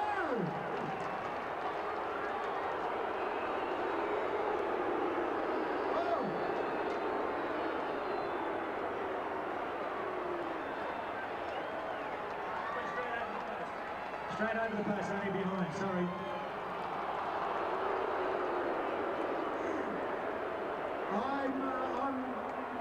I'm getting all sorts of signals. Unfortunately, the goal umpire has given it a point, and I feel like the worst person in Australia.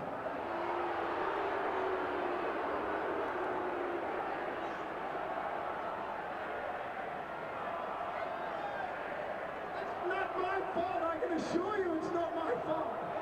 I want to give him the money.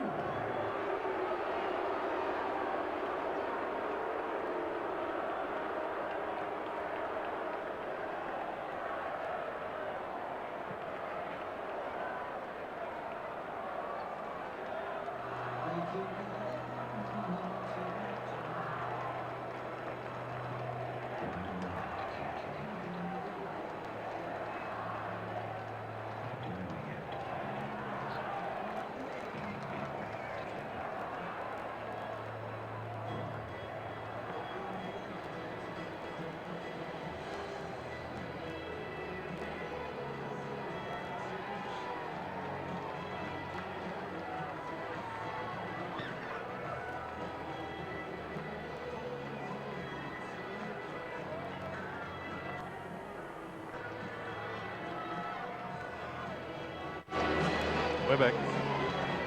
Welcome back on this sunny Sunday afternoon here in Sydney. As Dipper would say, perfect day for football, but almost a bit warm, really, Dipper. He's down there on the boundary line with Brooksy. Let's go to him now. Dipper. Thanks very much, Sandy. Yes, it is still warm down here, Brooksy, but Plugger's not here yet. Look at this. Look at this. And Dipper gets this every week on the boundary. And you can see we've both been in a fair panic, actually, Sandy. But, and this is the lady behind it all. This is Sandra. Thank you, Sandra. Brooksy's a bit hungry. He's always hungry now. A terrific first half of football there. No one expected Hawthorn to do well at the start of the game except myself. I think realistically, Sydney are lucky to be so close. Have I got it all over me? Just swallow it, Brooksy. Oh, close your lunchbox, Deb. Like a bulldog eating yogurt, isn't it? Look, I hate to tell you this, but here comes Plugger. Look, on a serious note, we see Paul Roos still on the bench here, and looks like he won't take part in the game, and also Mark Bayes. Can you just continue on? Actually, I think Sydney have got a great nursery. Plugger, come here. Come here. I saved you these, all right? This is a rubber. Now, what's the... I'm already out for you. Now, Plugger, what's the news in the rooms?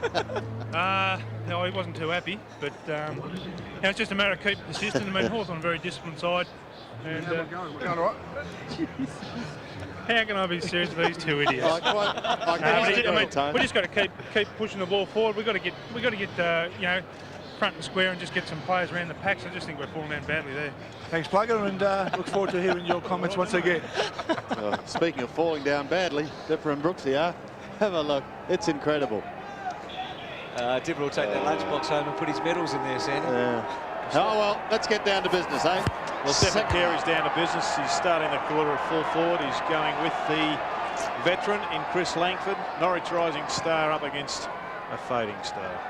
3 points the margin, favouring Hawthorn. It's Sydney out of the middle. Compliments of Dale Lewis. A booming punt down towards half forward, and there is Chris Langford. Defending in game number 301. He goes to the outer side and finds Aaron Lord.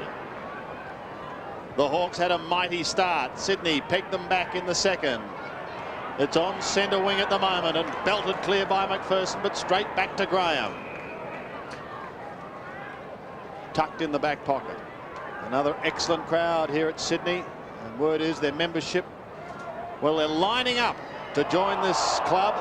Here's Woods getting the hand pass wide towards Scott from a standing start. Pumps it high. Stafford almost went over his own teammate on that occasion. Grant overruns it and then gives away a free kick. To be taken on the defensive side of centre by Crummell. Off to Scott. He comes wide towards centre wing. Lekis drops what he should have taken. O'Loughlin's got him. Mooney tries to soccer off the ground. Carey was there but overruns it. Robrin does well to get it out. Here's Chris Langford popping one over the top. He wanted Crawford. Seymour's in the way. Crawford's got him and the umpire will have the ball. First goal important here. Hawthorn got back late in the second quarter after the Swans had all the momentum and emotion going into half-time. They've done well, the Hawks. Got a man down. Langford down at the moment. Nicks his handball. OK to Dyson. Dyson not a lot of possessions. He's had a running with roll. Carey. I was going to say clever, but... once it's two actions, it really is difficult for the umpire to ignore it. Carey actually bumped, then marked, and that's what the umpire's penalised. Would have you paid it, John? Yeah, I think it was two actions. One action's no problem, but two actions... What about if the ball's within 5 metres? Well, the ball travels 5 metres in a third of a second. You can't do it in two actions within 5 metres. Welcome to netball. Kelly's kick to Grant White. Now he's got players everywhere here. Then chips away to Barry. Have a look at this. Can waltz in and kick the goal. And he has done it.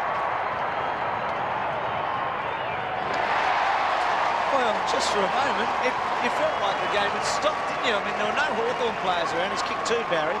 Gave away another one. And Swans had 3-0 basically up forward, and Barry was able to kick it around the corner for a goal. I think most of the crowd were a bit concerned about the penalty down here between the goal attack and the wing defence, Sandy. No, Sandy, just on that, you're suggesting that it was trivial, but it shouldn't have to be a hard bump to put the player out of the contest. A gentle bump can put him out of the contest. And that was what that was. He was completely out of the contest, so he's rewarded. And everybody disagreed. No. Silence is deadly. Stick with your guns, mate. That's what you're here for. Back in the middle. The important first goal going the way of Sydney. O'Loughlin has a fresh air shot. McPherson does well to Kelly. He tumbles a punt up towards half forward. Suddenly the bounce going against Scott and Kapler. Oh, comes to Cook. He gives it away to Mooney, but there's been a whistle. And it's going to Hawthorn. Well, the fans getting their money's worth here today as Kapler takes it and heads for a bit of space. Well, the kick was perfect. Bouncing just inside the line. Let's have another look, John. Yep, here we see it again. once the kick comes out. No. On replay. From the throw-in. Flicked quickly. We all agree with you on that occasion. What's the 55-metre area? Oh, Bruce agreed the first time. No, he didn't. He said stick to your guns. Didn't mean to say he agreed. It doesn't mean he disagreed, though. Dale Lewis, a welcome return to this Sydney lineup, has kicked 1 goal. That was in the second quarter. Moody doing the ruck work, goes early. May get another attempt. Clever tap wide towards Dyson. He puts O'Loughlin under the hammer. Well played by O'Loughlin. He is a skillful man. In towards half forward. Fisted down now towards Leckis. McPherson comes through using the body. Pressure on the Hawthorn defence. Lord tumbles a punt up towards the right half forward. Now's a chance for Wharf if he's quick enough. He is for Sydney. Has the player going past in Seymour. A long one to Dyson. Dyson gives away a little just to create a little bit more. And it's Stevens who kicks to centre wing. Now that could be 50.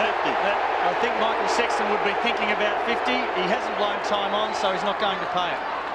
Well, doesn't worry Barry. He gets straight on with the job. He kicks in towards Carey territory at full forward. Shannon Grant off the ground. Sydney get another one.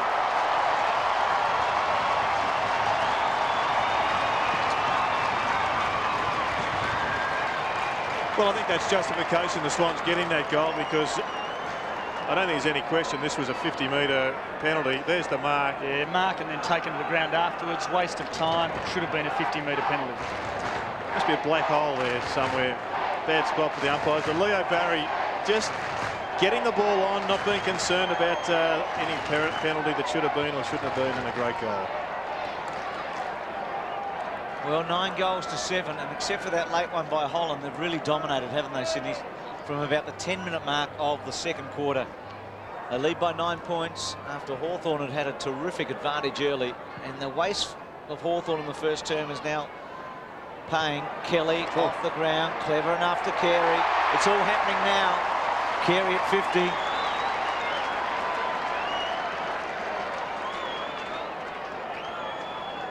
can see the background there, and the distance. He's 50 metres out. Angle is about 60 degrees.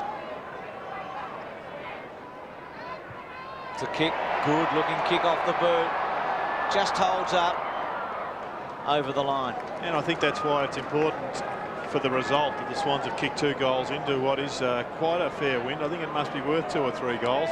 There's Roos, Maxfield, Bays, but Roos and Maxfield both injured. Hey, Plugger, just quickly, the wind, what do you, I mean, you'd read it better than any of us down here. What do you reckon it's worth?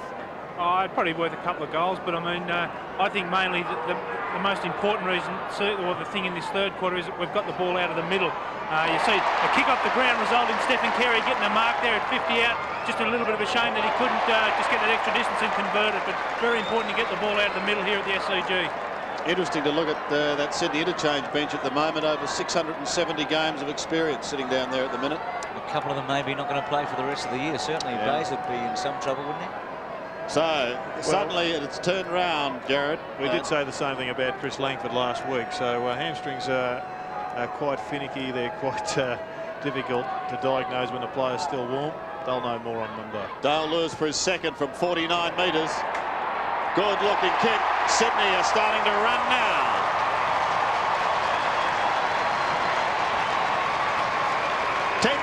Plays 7-9 on the 7 Sports scoreboard. Well, the Swans have got the ball out of the centre, as Tony has said, and got it into the forward line. And not only have they got it in there, they've kept it there and they've scored. If they've kicked behinds, then they've also got the ball back from the Hawthorn kick-ins. And that one came from a kick-in, and they cost you and hurt you badly. Charging away now, the Swans. The Hawks have got to get the next one. 10-7.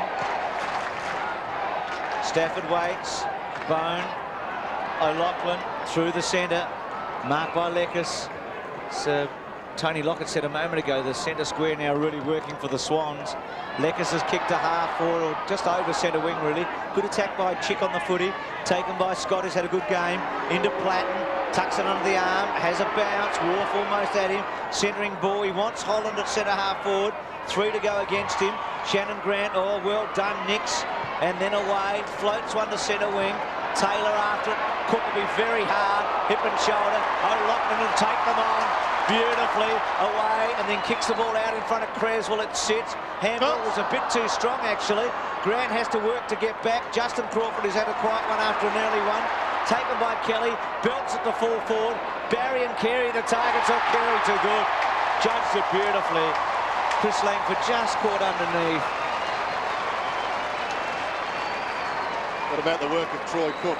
Oh yes, he's a battle axe, isn't he, for a young bloke and a small fellow? But it was Graham there that had to go for the ball. It appeared more concerned about his own player Leo Barry than coming over the top to support Chris Langford.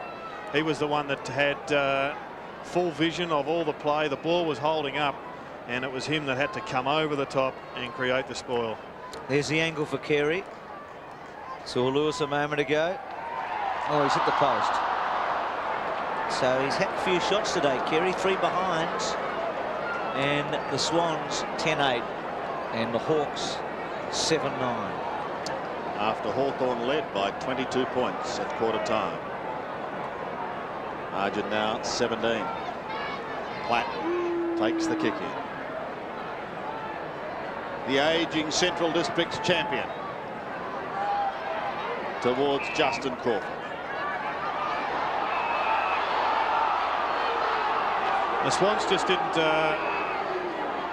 reconstruct their zone there. They got a 10-metre kick, and they didn't just pull their line back a bit. The Hawks had a couple of players behind their last line. Wolf was held and he didn't have the ball. Lord goes to ground. Well called, Sandy. I mean, Wolf was definitely held without the footy then and should have been awarded a free kick. Dion Miles playing just his 7th game. And only his 2nd for the year. Out on the ground at the moment. Stafford pokes it to that player I was mentioning. He tumbles a punt towards centre wing, and Stephen Carey shows dash, but not enough. Throw in.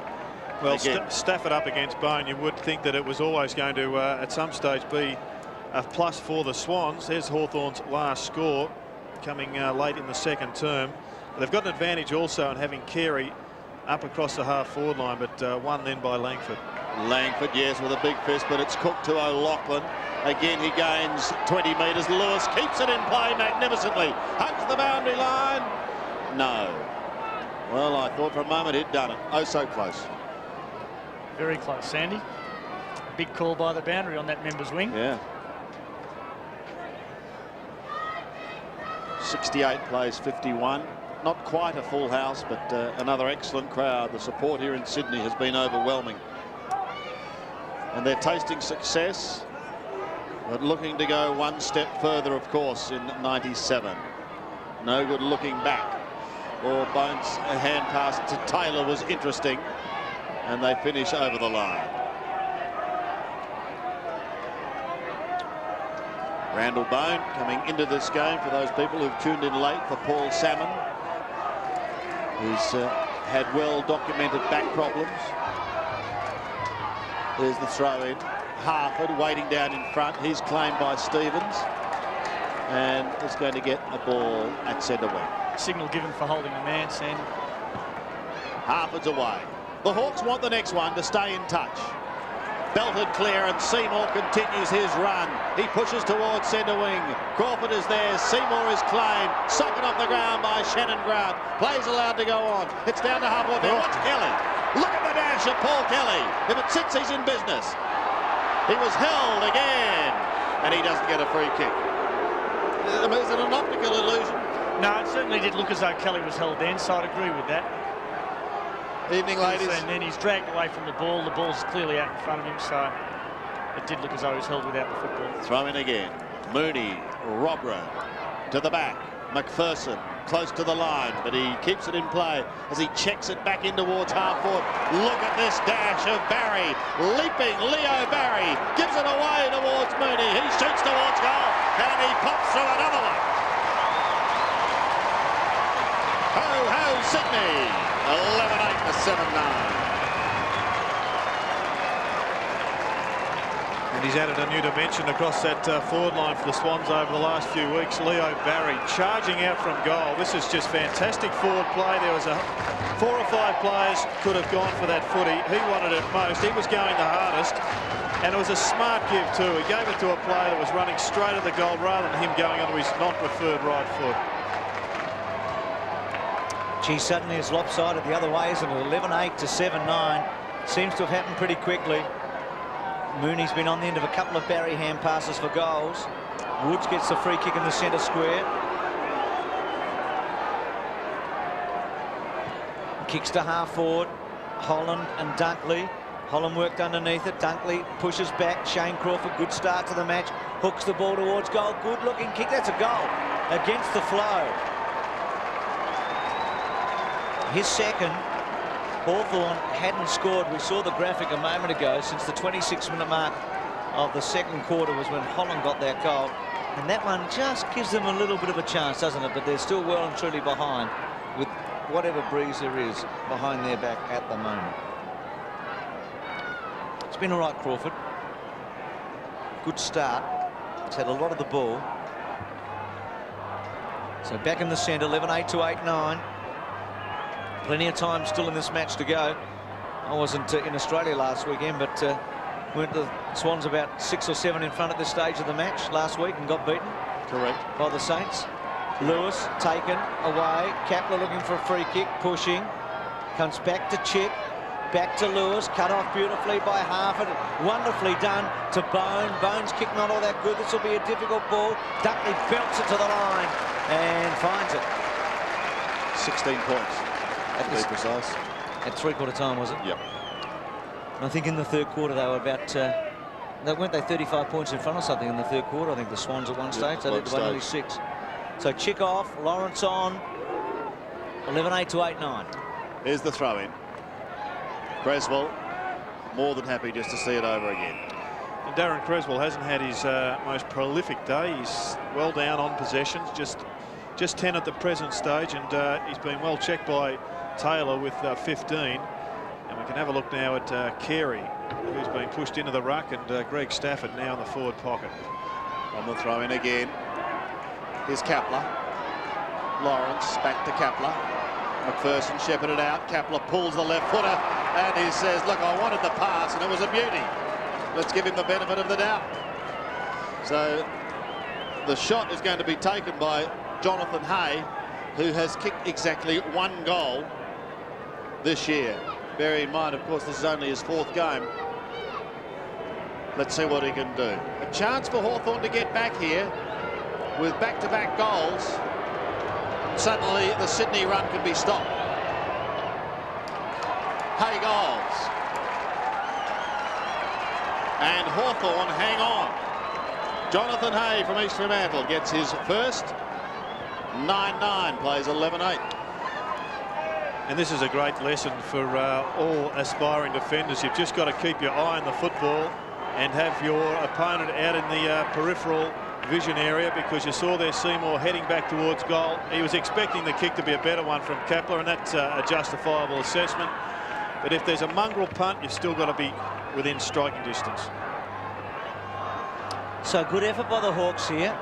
9-9, 11-8. Suddenly the next goal's a big one, isn't it? If Hawthorn can get it, we've got a real ball game again here. They've done well, the Hawks, after they were almost blown out of this. 11-8, 9-9. Deep now into the third quarter. Sydney with, you'd think, so much more at stake. But Hawthorn hang in. McPherson through the centre. Floats it to half forward. Front spot Barry. Robin's pretty happy just to let it roll with Lekkas and a boundary throw in. Change coming for Hawthorn. And off the ground is is Bone, I think. And coming on is Dixon. So Bone's been on and off in his first match, coming in for Salmon. Mooney, high, Harford, caught by Kelly. It's always going to be a bit of a stalemate, that situation. Free kicks are interesting. 12 to Hawthorn, 7 to Sydney. Saw the Hawthorn interchange bench a moment ago. Mooney gets high, just beats Robin for it. Hawthorn help it on its way. So right forward pocket.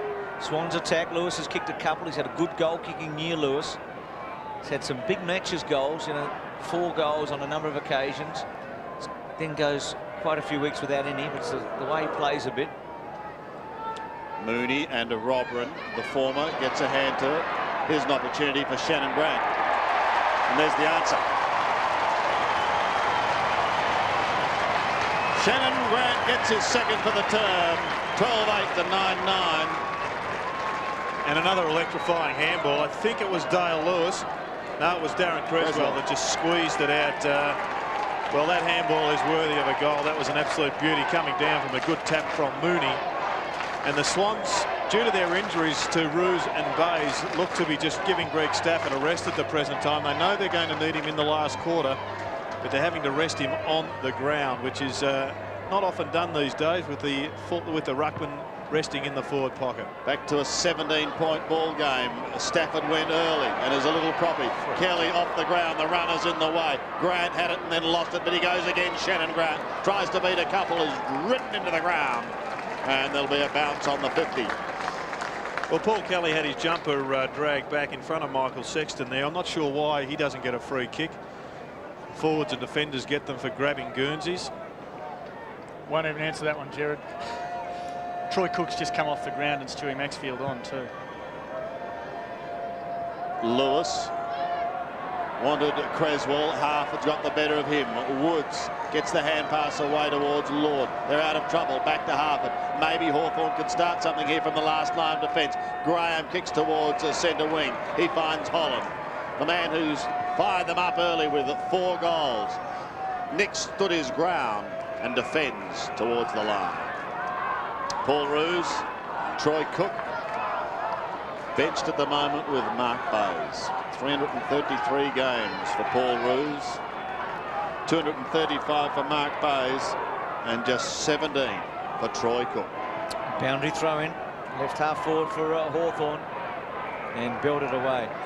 This is a silly question, I guess. Jared, for Mark Bays and Paul Roos, is that the absolute best place they could be right now? I mean, neither of them are going to come back. They sit on the bench. I mean, you've got a background here in physiotherapy. I mean, are we old-fashioned, and why don't we send them down to the rooms and have them being treated right now? Well, I think that the only genuine treatment they'd have right at the present time would be ice, and they can have that on the bench as much as they can have it in the rooms. But I'm sure I know where they'd like to be. Kapler to Crawford. Crawford goes in and kicks another one. Well done. So 3 to Crawford, 2 in this quarter, and they hang in. 12-8, 10-9. And if they can just pinch back the lead here, the Hawks, they're going to go into the last break fairly confident, I would have thought, because it's going to come down maybe to a war of attrition. They know the Swans are incapacitated on the bench. They've got less running power due to that. And they may just be able to hang in there and just outlast them.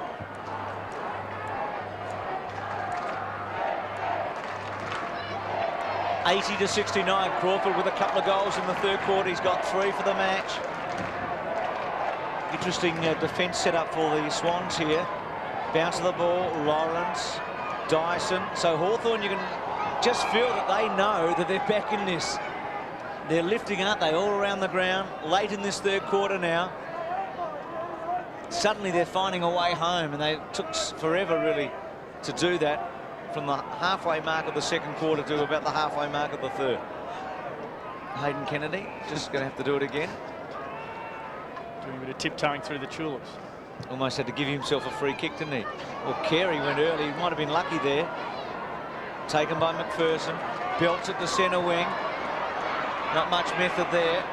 Taylor round the body. Good grab by Crummell. Plays on quickly to Scott. He can have a shot here.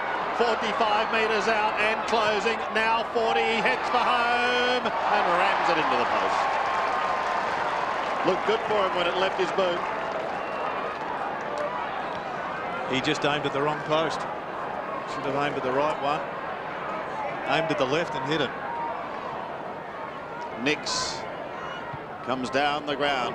Look out, because Dixon is there and takes the mark. Game number 10 for this young man. Stewie Maxfield suggesting he may have been off. Dixon kicks long in towards full forward. Holland is kept out of it on that occasion. Creswell, a chance. Crawford's got him. Heads to the outer side, and a throw in to take place.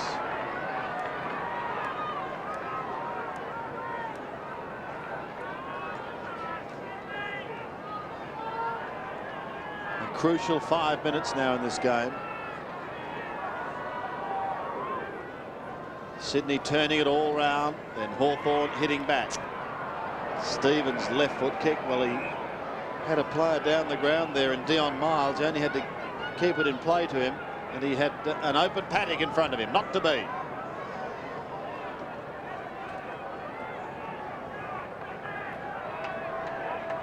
Robin and Mooney are on centre wing.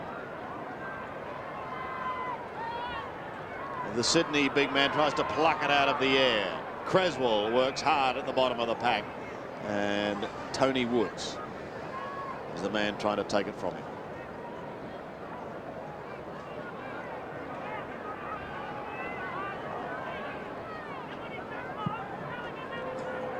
Mooney again, trying to push it wide, wanting someone going past. Eventually gets that person, and a couple of Sydney Swans boys almost run into each other. But Lewis manages to take the mark, then gets dumped as he kicks down towards half forward. Lovely trap by Shannon Grant. A high kick, but it's away to the right. It bounces high. It stays in play only for a moment before Stafford and Shane Crawford see it over. Deep in the Sydney Swans attacking zone. They lead by 10 points. Round 20 turning out to be a thriller following the draw last night. In towards goal it goes, and one behind conceded by the Hawks. Scott has been good. His brother's had a frustrating run, hasn't he, at Brisbane. 81-70, so still a tight game here. Graham's kicked the Platten, okay. He's had a lot of touches, the little rat. As he kicks the ball to centre wing, good kick that one. To Taylor, away. They're still working hard, the Hawks. Taylor's kick measures it to Crawford. At the back, taken by Dixon. Now he can use Kapler. Handball beauty. He's going to have to squeeze it. He's caught. Great tackle. High. Was it? No. Throw on. Throw. Signal throw. It was a brilliant tackle by Mooney, though. He's played with Darren Kapler. He knew he was going to have to come back onto his left foot. He didn't come in too hard, and it was a great turnover. Wolf's kick wide to Miles. Got a bad bounce. He's got just enough time maybe to get back. Now a couple onto him. Working hard there was Aaron Lord. Boundary throw-in. So here's Kapler. Bang. Gone. And throwing it away. Just a great tackle. Jonathan Stevens on Shane Crawford. He's been chopped up a little bit, and I'm surprised that Rodney Eads left him on that matchup for so long. Mooney, Robran, both working pretty hard. Woods, ducks, caught. Pushing forward, handball by Lewis was good to Seymour. So often he runs and gets that first give. McPherson tried to break through, he couldn't. And again, it's going to be a bounce. Stafford off the ground now, having a spell. And Troy Cook coming on. So they've really given Stafford a good rest here. And Chick about to come on for Langford, I think. Just Langford, 301 games. He goes past 5 players today who ended their careers on 300 games. Some of them the biggest names in footy. McPherson ducks cleverly, actually. He's done well since coming on. Oh, lack of talking there. It's going to be okay, though, I think, because Stephen Carey rips it towards Stevens. He was held, he didn't have it. Maxfield lost it. Comes wider towards Lewis. He'll get a chance on the left foot. Go for goal, Dale Lewis. And away he goes. A long ball. Boy. Another behind. Bayes and Roos look on. 2 straight kicks in it. A little over 2 minutes remaining. Third quarter.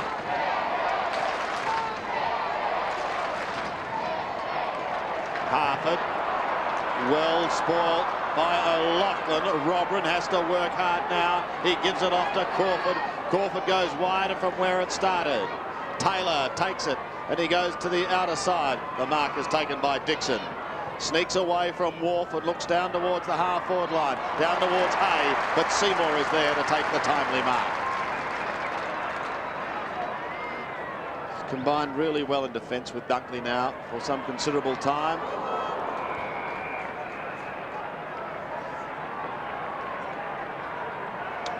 "12 points the margin." Tone, what have been your thoughts in this third quarter? Yeah, it's been a pretty solid sort of effort this third quarter, but very important. In probably only a couple of minutes to go. If we can get another goal here, it'd be very important.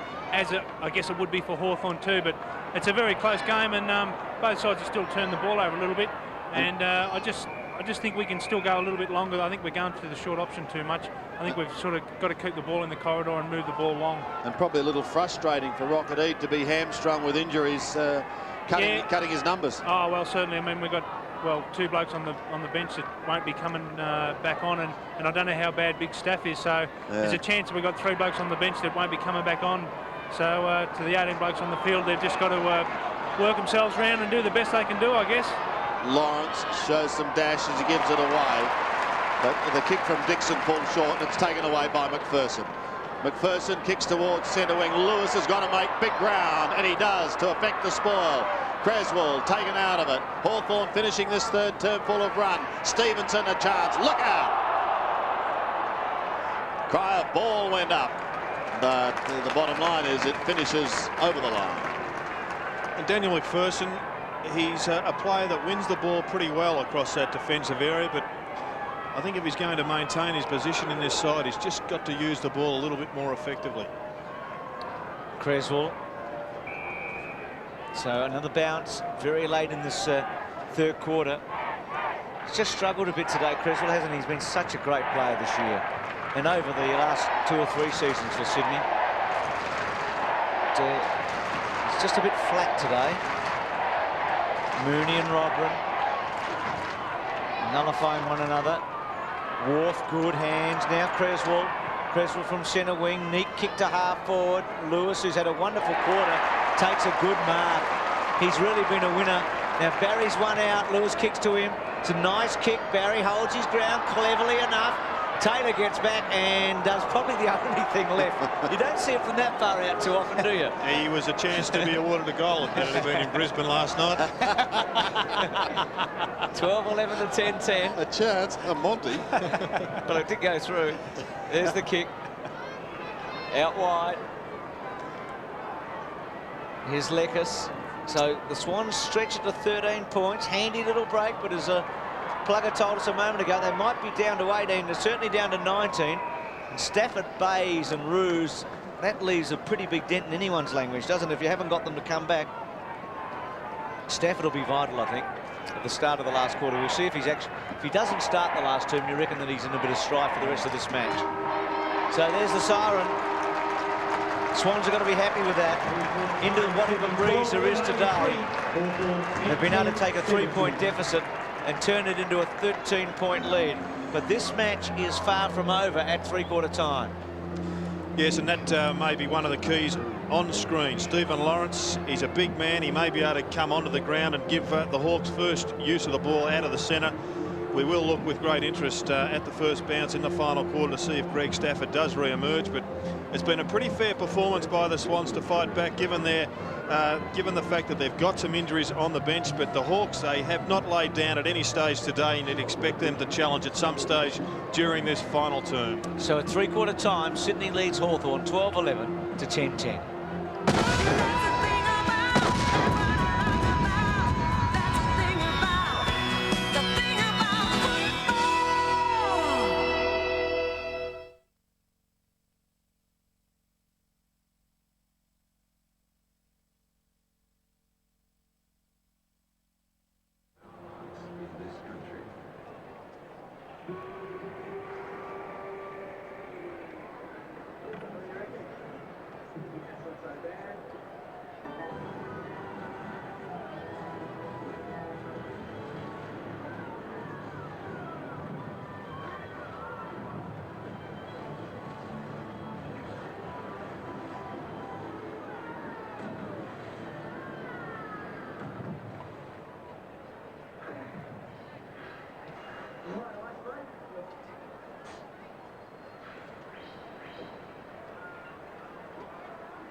Now, ladies and gentlemen, please check your sports bottle, your Coca-Cola Sydney Swans sports bottle for the number CO7602. If you've got that, you are the winner today of the football. Please go to the Swans Match Day office.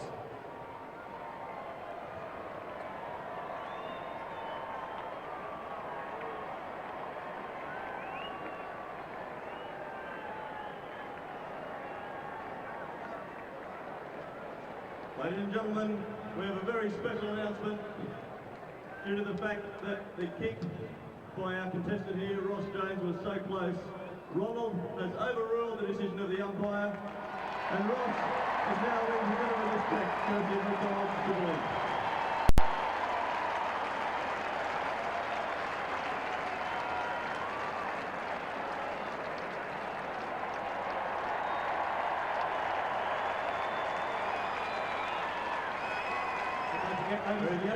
Ross James. Don't forget, if Sydney win by 24 points or more, everybody courtesy of Triple M and McDonald's get a Big Mac.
A real contest here at the SCG, and it's certainly not over yet. The three-quarter time in Sydney, 12-11, 83. The Hawks are still there with a chance, down by 13 points, 10-10, 70 in round 20.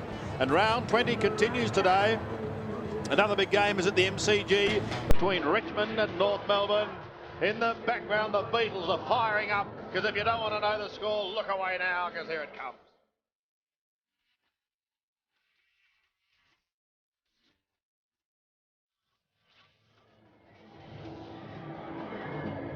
Damien Drum and Rodney Eade have completed formalities with the Sydney boys. Jason Mooney's got a bit more to do before he's ready for the final term. And in the meantime, the boys in Talking Footy are hitting the road. Road again.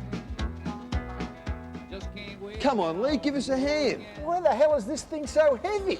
McAvaney lost his wallet one time, fell down the back, and he's never found it. What are we doing this for again? We're taking the mountain to Mohammed. We're taking the what to who? We're taking Talking Footy, including the couch, to Adelaide.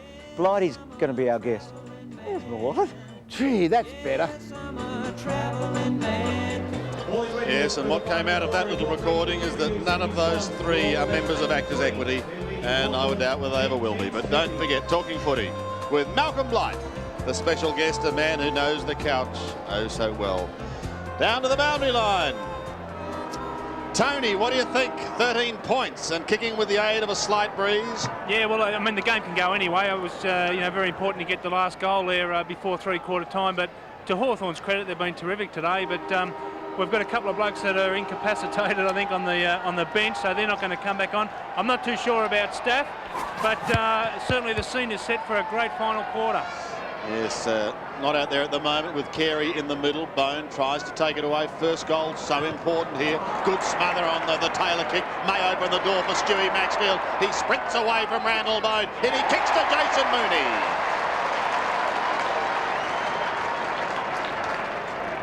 Great smother back in the middle by Rowan Wharf has helped set this up. But Mooney has been a live wire. He's booted 2, 1 in the second, 1 in the third, and this will hurt Hawthorn. To get to within 13 points at 3/4 time. He kicks from 40 metres. He goes right across the face of goal. Disappointing kick, just sneaking in from behind. Well, let's go back down to the boundary line. Brooksy and Dipper, what do you think, boys? A quarter to go. Yeah, a very tight game, Sandy, but the news, Brooksy on Stafford, looks like he's hurt his right knee. Nothing too serious at this stage, but you know, I'd be surprised if he gets back on the ground. Actually, Rockett was quite calm by comparison to the third quarter, and looking to consolidate, and had special praises for Dale Lewis, his efforts in the third term, and they want to close this game out. Thanks, Neil, and also Robert. Good mark to Nix. He's a very impressive player. In fact, there's a free kick going, is it the just pushing him back. He's just pushing him back. Thank you, gentlemen. Nix short to Carey. Carey away. He's got a bit of space and then delivers the full forward. Neat kick. Mooney held his ground strongly. Harford rove well. Handball okay to Graham, to Woods, to Scott. Scott's been pretty good today. That one that hit the post was pretty vital when you think back now. Miles getting a few touches. Kicks to centre half forward. Harford belted it away. He was outnumbered. Stevens with a bit of pace. Handball. Lewis has been terrific. To Carey. Carey can run on here. He's got players. Kelly's the go. Kicks towards him now. Well done though. Cut off by Woods. Little handball by Chick. It's Scott, I should say. And then Scott kicks the ball close to the line. Free kick to Lewis. Crummell went early. It's actually a poor play by Crummell because they had the numbers 2-1 and they were sitting on it and they gave it up. Lewis centering ball. Nice neat kick. Maybe he had just too much in the end for Kelly. Read by Crawford, and now they're away as Taylor does it nicely. Sets it up over the top towards Dixon. He's caught! Now a chance for Maxfield. Smack bang in the middle of the SCG. Up towards leaping Leo Barry. He did leap, but a little too early. Graham stood his ground, heads back towards Taylor on the outer side. Again, a fickle old bounce. Gives Dyson time to come in and affect the spoil. I thought Dixon was a little bit stiff at centre half forward. He appeared to have handballed the ball away before Seymour applied the tackle. May well have thought about a free kick going Hawthorn's way, John. I think he certainly would have thought about it, Jared, yeah. From the throw-in, down towards Troy Cook. Well done by Chick. Almost lost his footing. Crawford a chance. They come all over the top of him and he gets away with it. Cook pokes it out wide. Maxfield's a left footer. If it sits, he's in business. He might just try and chip round the corner. A little fancy, maybe. Well, maybe not. Kelly will try and bounce it through from behind. Well, Tony, I think you're pretty well spot on by saying the Swans are going too short. They've cost themselves about 4 shots at goal, and a number of turnovers could prove pretty costly. Yeah, I mean, Stewie Maxwell, I think he had the right idea there, as in to kick to the top of the square, but that's the problem. The kick didn't reach to the top of the square where there probably would have been a couple of Swans players. That's where when they're on the boundary, that's where we're told to kick the ball, and that's where the players up the field have got to position themselves to receive it. Well, Hawthorn now have a chance as Robert goes steaming in towards goal. It was Randall Bone and co who brought it down with Chick and Crummell, but he too was unable to take advantage of it, and a behind goes on the board. So Seymour to bring it in. It's a little cushion the Swans have. They're not home, but it's a handy little break. Dunkley back to Seymour. Seymour away, loves to run with it. Kick to centre wing. Miles' front spot seemed to get caught underneath. Rodman flicked it back, but a boundary throw in. The Hawks have struggled a bit to kick goals. Dipper, pretty warm down there today. It still is very warm, Bruce, and also there's a breeze just going across the ground now. But also, we've seen it today down the boundary, the judgment of players, because of the hardness of the ground, have to be spot on. Yeah, it's been a difficult day. They haven't got conditions like this every Saturday or Sunday. Well done, Grant, to Creswell. Neat kick to the pocket. Barry with him, Graham, and out of play. Right spot for the Swans for the moment. Deep into attack. Hawks needing to kick 3. And you wonder if they're capable of doing it. Yeah. I mean, clearly 2 actions, and the ball well away from Stephen Carey when he nudged him out. Certainly looked a little bit soft at that, but certainly 2 actions, so putting him out of the contest would result in a free. Kelly, Harford, O'Loughlin, and a boundary throw-in. So Are you, Gerard, do we have to keep replaying it, or are you now satisfied? Oh, totally satisfied. Okay, good. Totally satisfied. We'll disagree. Oh, Gerard, stop pushing the button. Great to have your relatives working. I wish we could slow it down for the point of impact. Let's get back to the game. Mooney will leave it for O'Loughlin. No, he won't. We give impact. Oh, dear. O'Loughlin tries to get it out to Grant. Mooney is slow to get up. O'Loughlin's in trouble. They're both down. Sydney have been poleaxed. Maybe Maxwell can tidy up with a goal. Who was holding who? Play goes on as he tries to surge it down to Nix. Mooney's up, but O'Loughlin's not yet. And let's have a bounce at half forward. Well, everyone saw this. Bang goes Mooney, and O'Loughlin is being carried from the ground, and I'm sure that Dipper will check out just exactly what the injury is and then report to us. But in the meantime, it is Lord who is away, back towards the middle of the ground. Can Hawthorn take advantage of this tragedy as far as Sydney is concerned? Wolf looks down towards the forward line, towards Barry. A strong mark by Leaping Leo.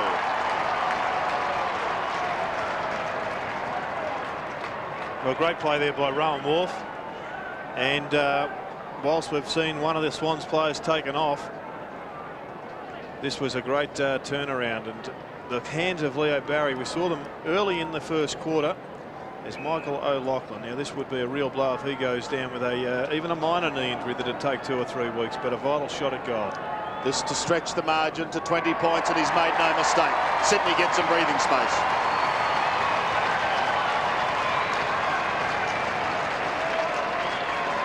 A dramatic final quarter here at the SCG. Yes, and Greg Stafford's come on. That was a good get there by John Stevens, and just charging through was a long kick, and that's what we haven't seen from the Swans all that much today.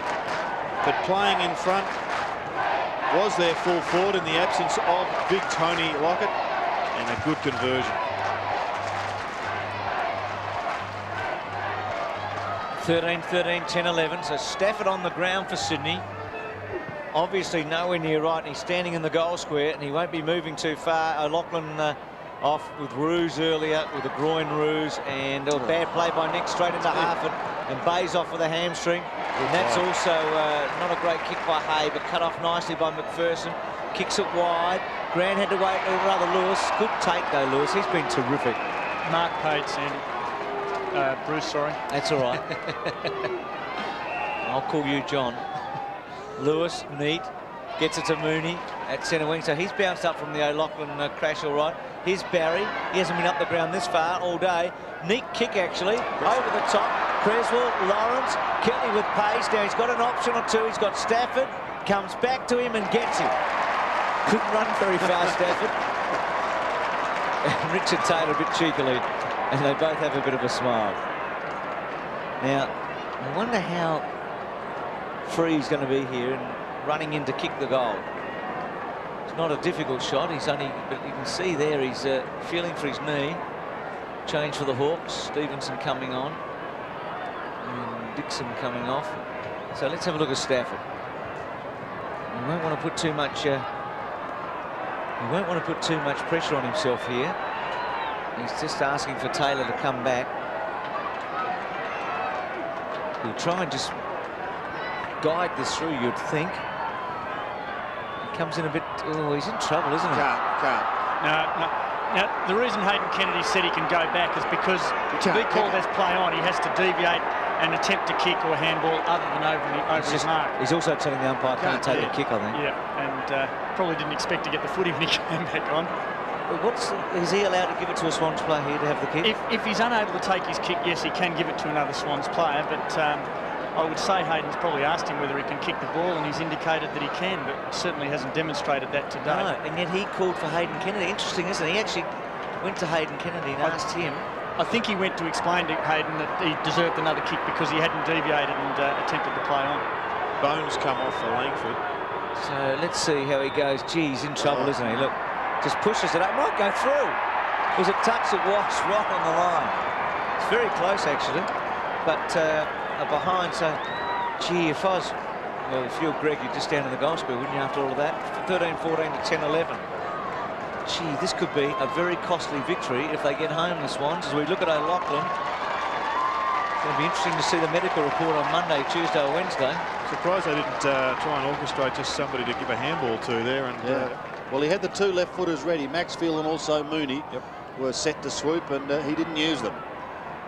Creswell's hand pass is wide, gains 15 metres. Well, Stafford, of course, missed just the 1 week with a knee, but Michael O'Loughlin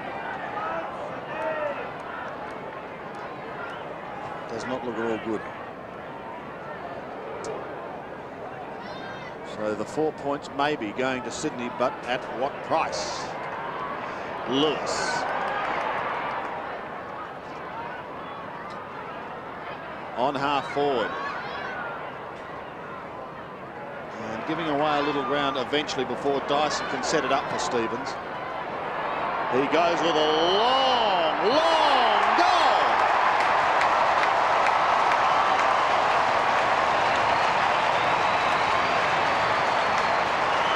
Johnny Stevens.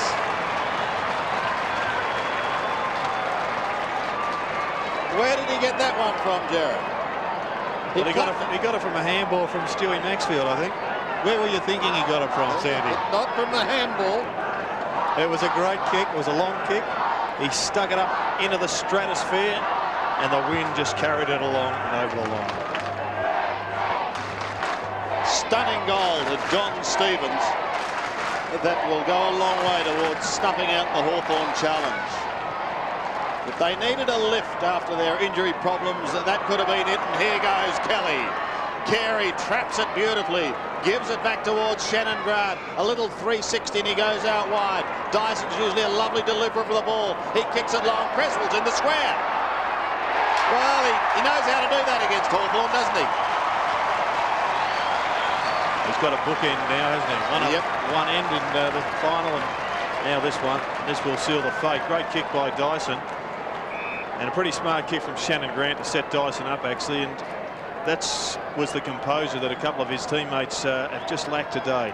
Being able to make the correct disposal option under pressure. Creswell goals. Sydney are home. He gets his second. He kicked one in the first term. 15-14, plays 10-11. Yes, nice. Good work out of the middle there by the Swans. There's Shannon Grant. He didn't panic. He could have bombed the ball himself. But he gave it, in fact, to one of the longest kicks in the competition in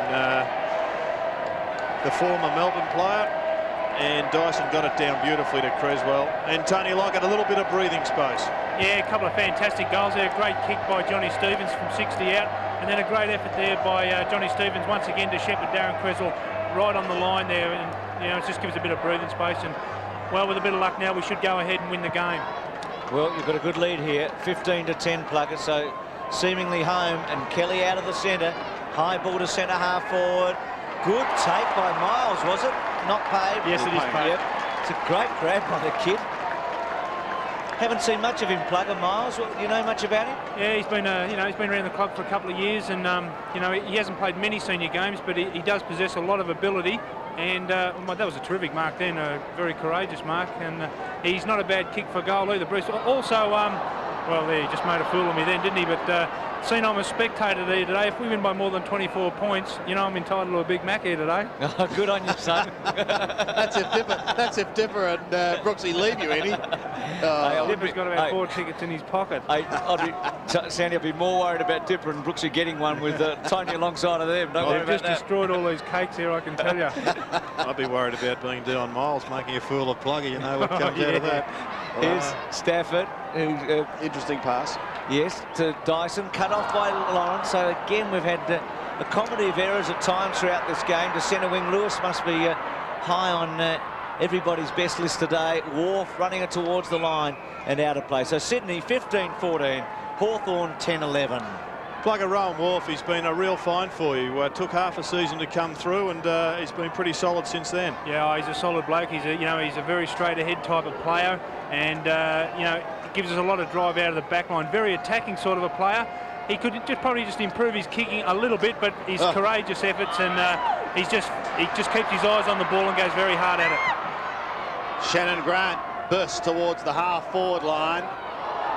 The Maxfield tackle is good. It spills free towards Taylor. His kick is smothered. Robert in with the one hand, then goes to ground. Troy Cook on all fours. Close to the boundary line in the left forward pocket for Sydney.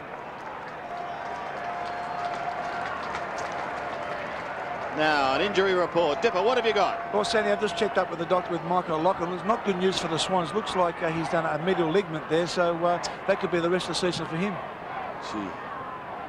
Well, he was having such an exciting time too. Let's hope it's not as severe as at the moment we think. At half forward, Sydney have the numbers. Creswell and Stevens. Who wants to raffle it? There's another goal.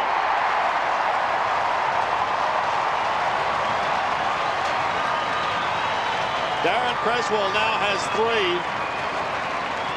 And they're storming clear now. Well, I think Ken Judge would be, well, he'd be pretty upset at the way that the Hawks have fallen away in this final term. Sydney have really got just a skeletal team out on the ground. They've got a number of their big name players not there, and yet the Swans have killed them, particularly out of the middle of the ground. Well, since quarter time, Sydney's kicked 14 goals to 5, so they've completely dominated this match after Hawthorn started so promisingly. Lewis to Kelly to Creswell, who's really built on what was an average game. Boots the full forward. Oh, what a good effort by Barry. And through for a behind. No, Stafford, I should say. So the kick in, 16, 15, 10, 11. Dipper? Well, I've just seen Michael Lachlan up and running, and he's still complaining about his knee, but... Is it 6 weeks?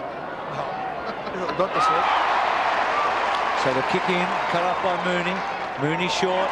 Miles has got it. Now we might see whether he can make a good boast from Plugger come true. Let's have a look and see if he has a shot for goal. He's about 50 metres out.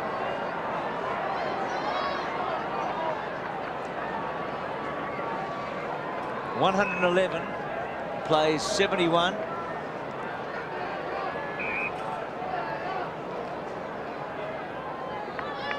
Kick from right on 50. Gives it a bit of a hook and then brings it back, and it's going to be a boundary throw.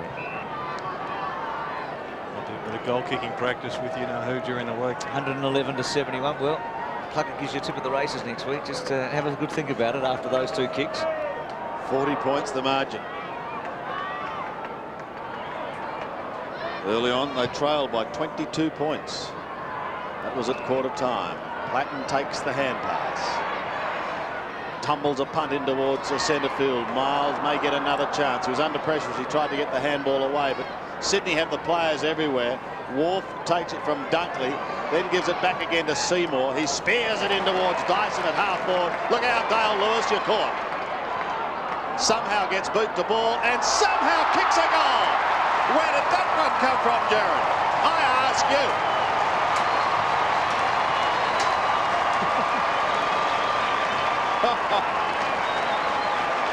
And he's wrapped Louis. Well, I think we all know where that one came from. Another beautiful handball from Dyson. In fact, it was an absolutely shocking handball, wasn't it? It sold him into the emergency ward of the Alfred. But he has just turned it into a goal. It was a miraculous goal.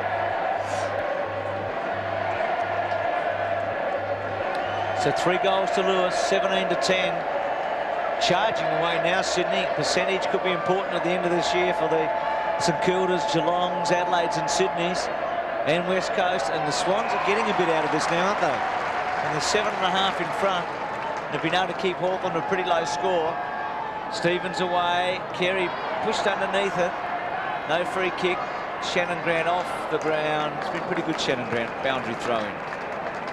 Thinking of Wharf earlier, when you spoke to Plugger about Wharf, he's not exactly the same, but he's actually been able to take Eustace's place. He plays like Seymour, like Eustace, with real dash, flair, and a fair bit of creativity. And whilst we wouldn't say that he's quite Eustace yet, because Eustace is a very good player, he's been able to fit a role, I reckon, and fill a bit of a gap.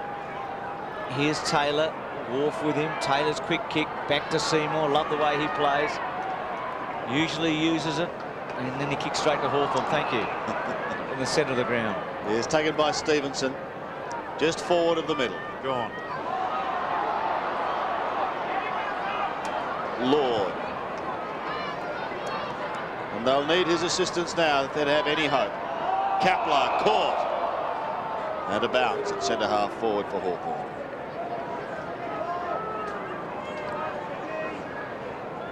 .117 plays 71. 46 points. So since quarter time, a 68-point turnaround. Incredible. Platten at the bottom of the pack.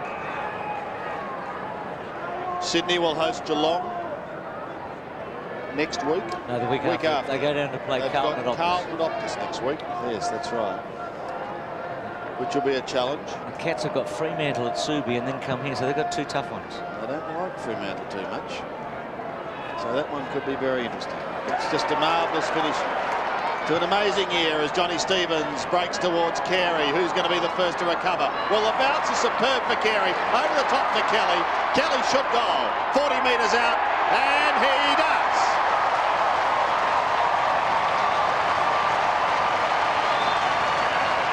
Second goal to the skipper. That gives him 20 for the season. And they're cruising now, Jared. Well, it's been quite an extraordinary turnaround since half-time, hasn't it? You would have thought if you knew that the players that the Swans had lost that you'd just about think Hawthorn was certainties, but the Swans have found an extra gear. Stephen Carey continues to improve as a player, and he will be very, very high up in the Norwich Rising Star Award. Great game from Kelly. 28 kicks, Kelly. 18, 15, 10, 11, 28 kicks to Kelly, a couple of goals. He's been a superb player again today, and Carey's handball was just terrific. Lawrence over the top. We haven't seen enough of that from him today. Justin Crawford on good mark, taken at the back by Miles. So the Sydney team is just playing beautiful football late in the match. Creswell getting amongst it. He's kicked 3. Bruce, a 50-metre penalty's been paid by Michael Sexton. He signalled holding, but I really didn't see anything in that would have warranted a 50, so it's got me a bit bewildered. Okay, so it's going to come back to Miles in the heart of the centre square. Thanks, John, for that. So Miles to take it. Mooney provides a lead. He kicks it high. Kelly's lurking at the back. Good effort by Mooney. He's got Kelly. He uses him, and Kelly's in for his third.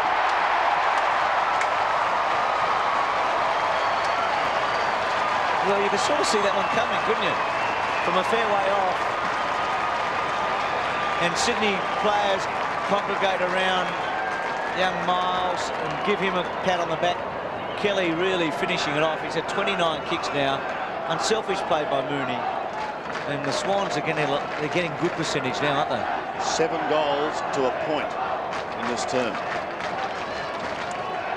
In fact, 7 goals 4 to 1 behind. Been a great finishing quarter by Sydney. 129 plays 71. From the middle, Platten applies the tackle. It ricochets back to him and he flicks it down towards half forward. Stevenson charges at it. He'll lose it, but it leaves it for a teammate. Comes back to Shane Crawford. Crawford fires in towards full forward, but they're standing strong on the last line of defence.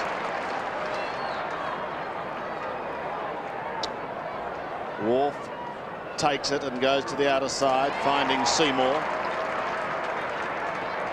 Good player. Yeah. He just has kept on getting better this year. Goes short to Nix, who's almost down to centre wing. Well, their depth was tested today, and they've stood up. Dion Miles getting a run, as Carey sees that one float over.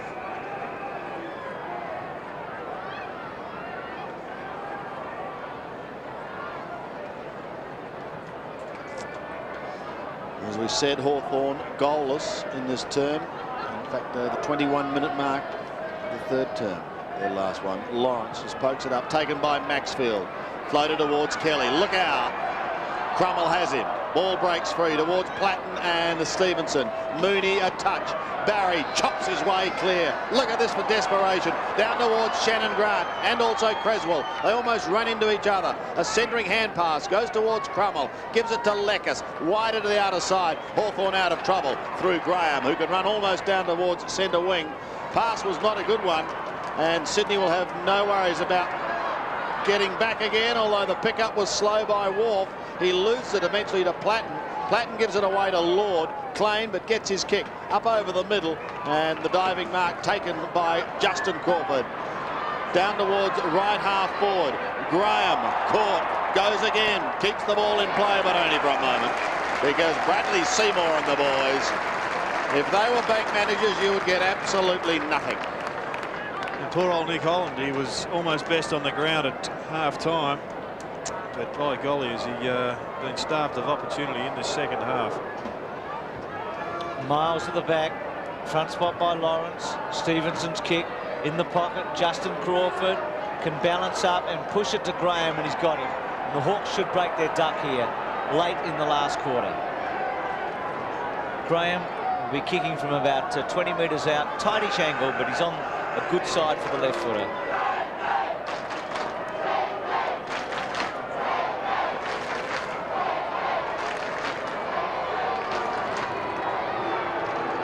Graham from the pocket, and looks like he's got it. So, Plugger, I'm going to let you go now, mate. Thanks for your time again today. Thanks very much, Bruce. Been a pleasure being here. Yep, and good luck. Look forward to seeing you at Optus next week playing. Thanks very much. Yeah, Bruce. all the best, Tom. Thank you. 19-15 to 11-11. So, who's going to remind Dipper that he was the only one of the commentators who thought it would be a close match? He's just been seen leaving the ground. Has he? Eating. 129, plays 77. There's umpire John Harvey. Miles contesting the ruck work. Chick caught. The ball spills free. Troy Cook still working hard. Well done by McPherson to trap that ball and virtually steal it. Down towards Carey and co at half forward. The tap was meant for Lewis, taken by Creswell. Little chip is okay, fine. Stephen Carey wants to go on with it because lurking in the pocket is the skipper. Another big game for Paul Kelly. He's booted 3, and 2 of those so far in this final term. 29 kicks. Captain's privileged to have a shot from here this late in the match. So he should, and he'll probably kick it the day he's had, and he has. That's number 4 for the skipper. He can do no wrong. Probably not a bad idea, too. You might have to kick one of those one time in your career if the siren's gone. Well, we saw Stephen Kernahan do it to get them into a final, which wasn't a bad result for the Blues. But Paul Kelly did it pretty easily there. Didn't spend too much time over the footy. 30th kick, so he's had plenty of practice today. And if Nathan Buckley ends up being suspended on Monday, I think maybe the focus will then return to a couple of other people. And if Paul Kelly isn't pushing up for another Brownlow medal, then you'd be very surprised. He's had 6 or 7 just outstanding games. Miles, oh, flattened there. Kelly was in the centre. Pushed forward by Hawthorn. They'll be disappointed, the Hawks. They've had a few fade-outs this year, and this is another one of them. Stevens, he's an awkward player at times. He's the bloke that kicked that sensational goal about 10 minutes ago, remember? That was a strange old kick. Daniel Chick, what a good season he's had in his first of AFL footy. Nice take, Kapler. Talking about best players, Kapler would have been there in the first quarter, wouldn't he? That's a good-looking kick wide to Graham on McPherson. Gutsy. Good mark. And that's his strength, isn't it? Just winning the football. He's hard at the footy. He keeps his eye on the ball. Just when he's in those in the heavy traffic, he's just got to keep his head a little bit more. That's it. Siren's gone. So that's a really satisfactory victory on the scoreboard. You just wonder from Sydney's point of view about the injuries. That's going to be probably the big tail out of today, isn't it? Great win. So big percentage booster, but I just wonder about Roos and Bays, O'Loughlin and Stafford over the next few weeks. That's really going to be the tail from this match, isn't it? 20-15 to 11-11. Kelly absolutely outstanding. 30 kicks. I was going to say 30 goals. It wasn't quite that good. 30 kicks and 4 goals. So after being beaten early, clearly Sydney charged home and won clearly. Here's a song I know pretty well here at the SCG. Some stations now leaving the SCG to continue their football coverage. Thank you for joining us. We wish you well. Meantime here, the celebrations for Sydney go on, and let's go down to the ground. Louis was one of the best. Brooksy. Dale, fantastic. Even in particular, the second half was just outstanding. It was almost like two different games. Yeah, Brooksy were very slow early. It's so much to play for. It was very disappointing to come out like that, but got revved up again at half-time, and the boys really knuckled down to what had to be done, mate, and we steamrolled them then, so it's really pleasing. Just having a look at yourself, mate, you know, the sweat's pouring off you. Pretty tough conditions today. Yeah, I mean, hottest conditions played up here for a number of years, I would think, and that's probably told on the Hawthorn guys coming out of the cold climate. But credit to us, we really pumped them at the end, and it's a good sign coming for the finals. Good, Louis, thanks, mate. Back on track. So at the end of the game, a pretty exciting second half for Sydney Swan supporters, and they went out comfortable winners. 2015, 135 to Hawthorn, 11-11, 77.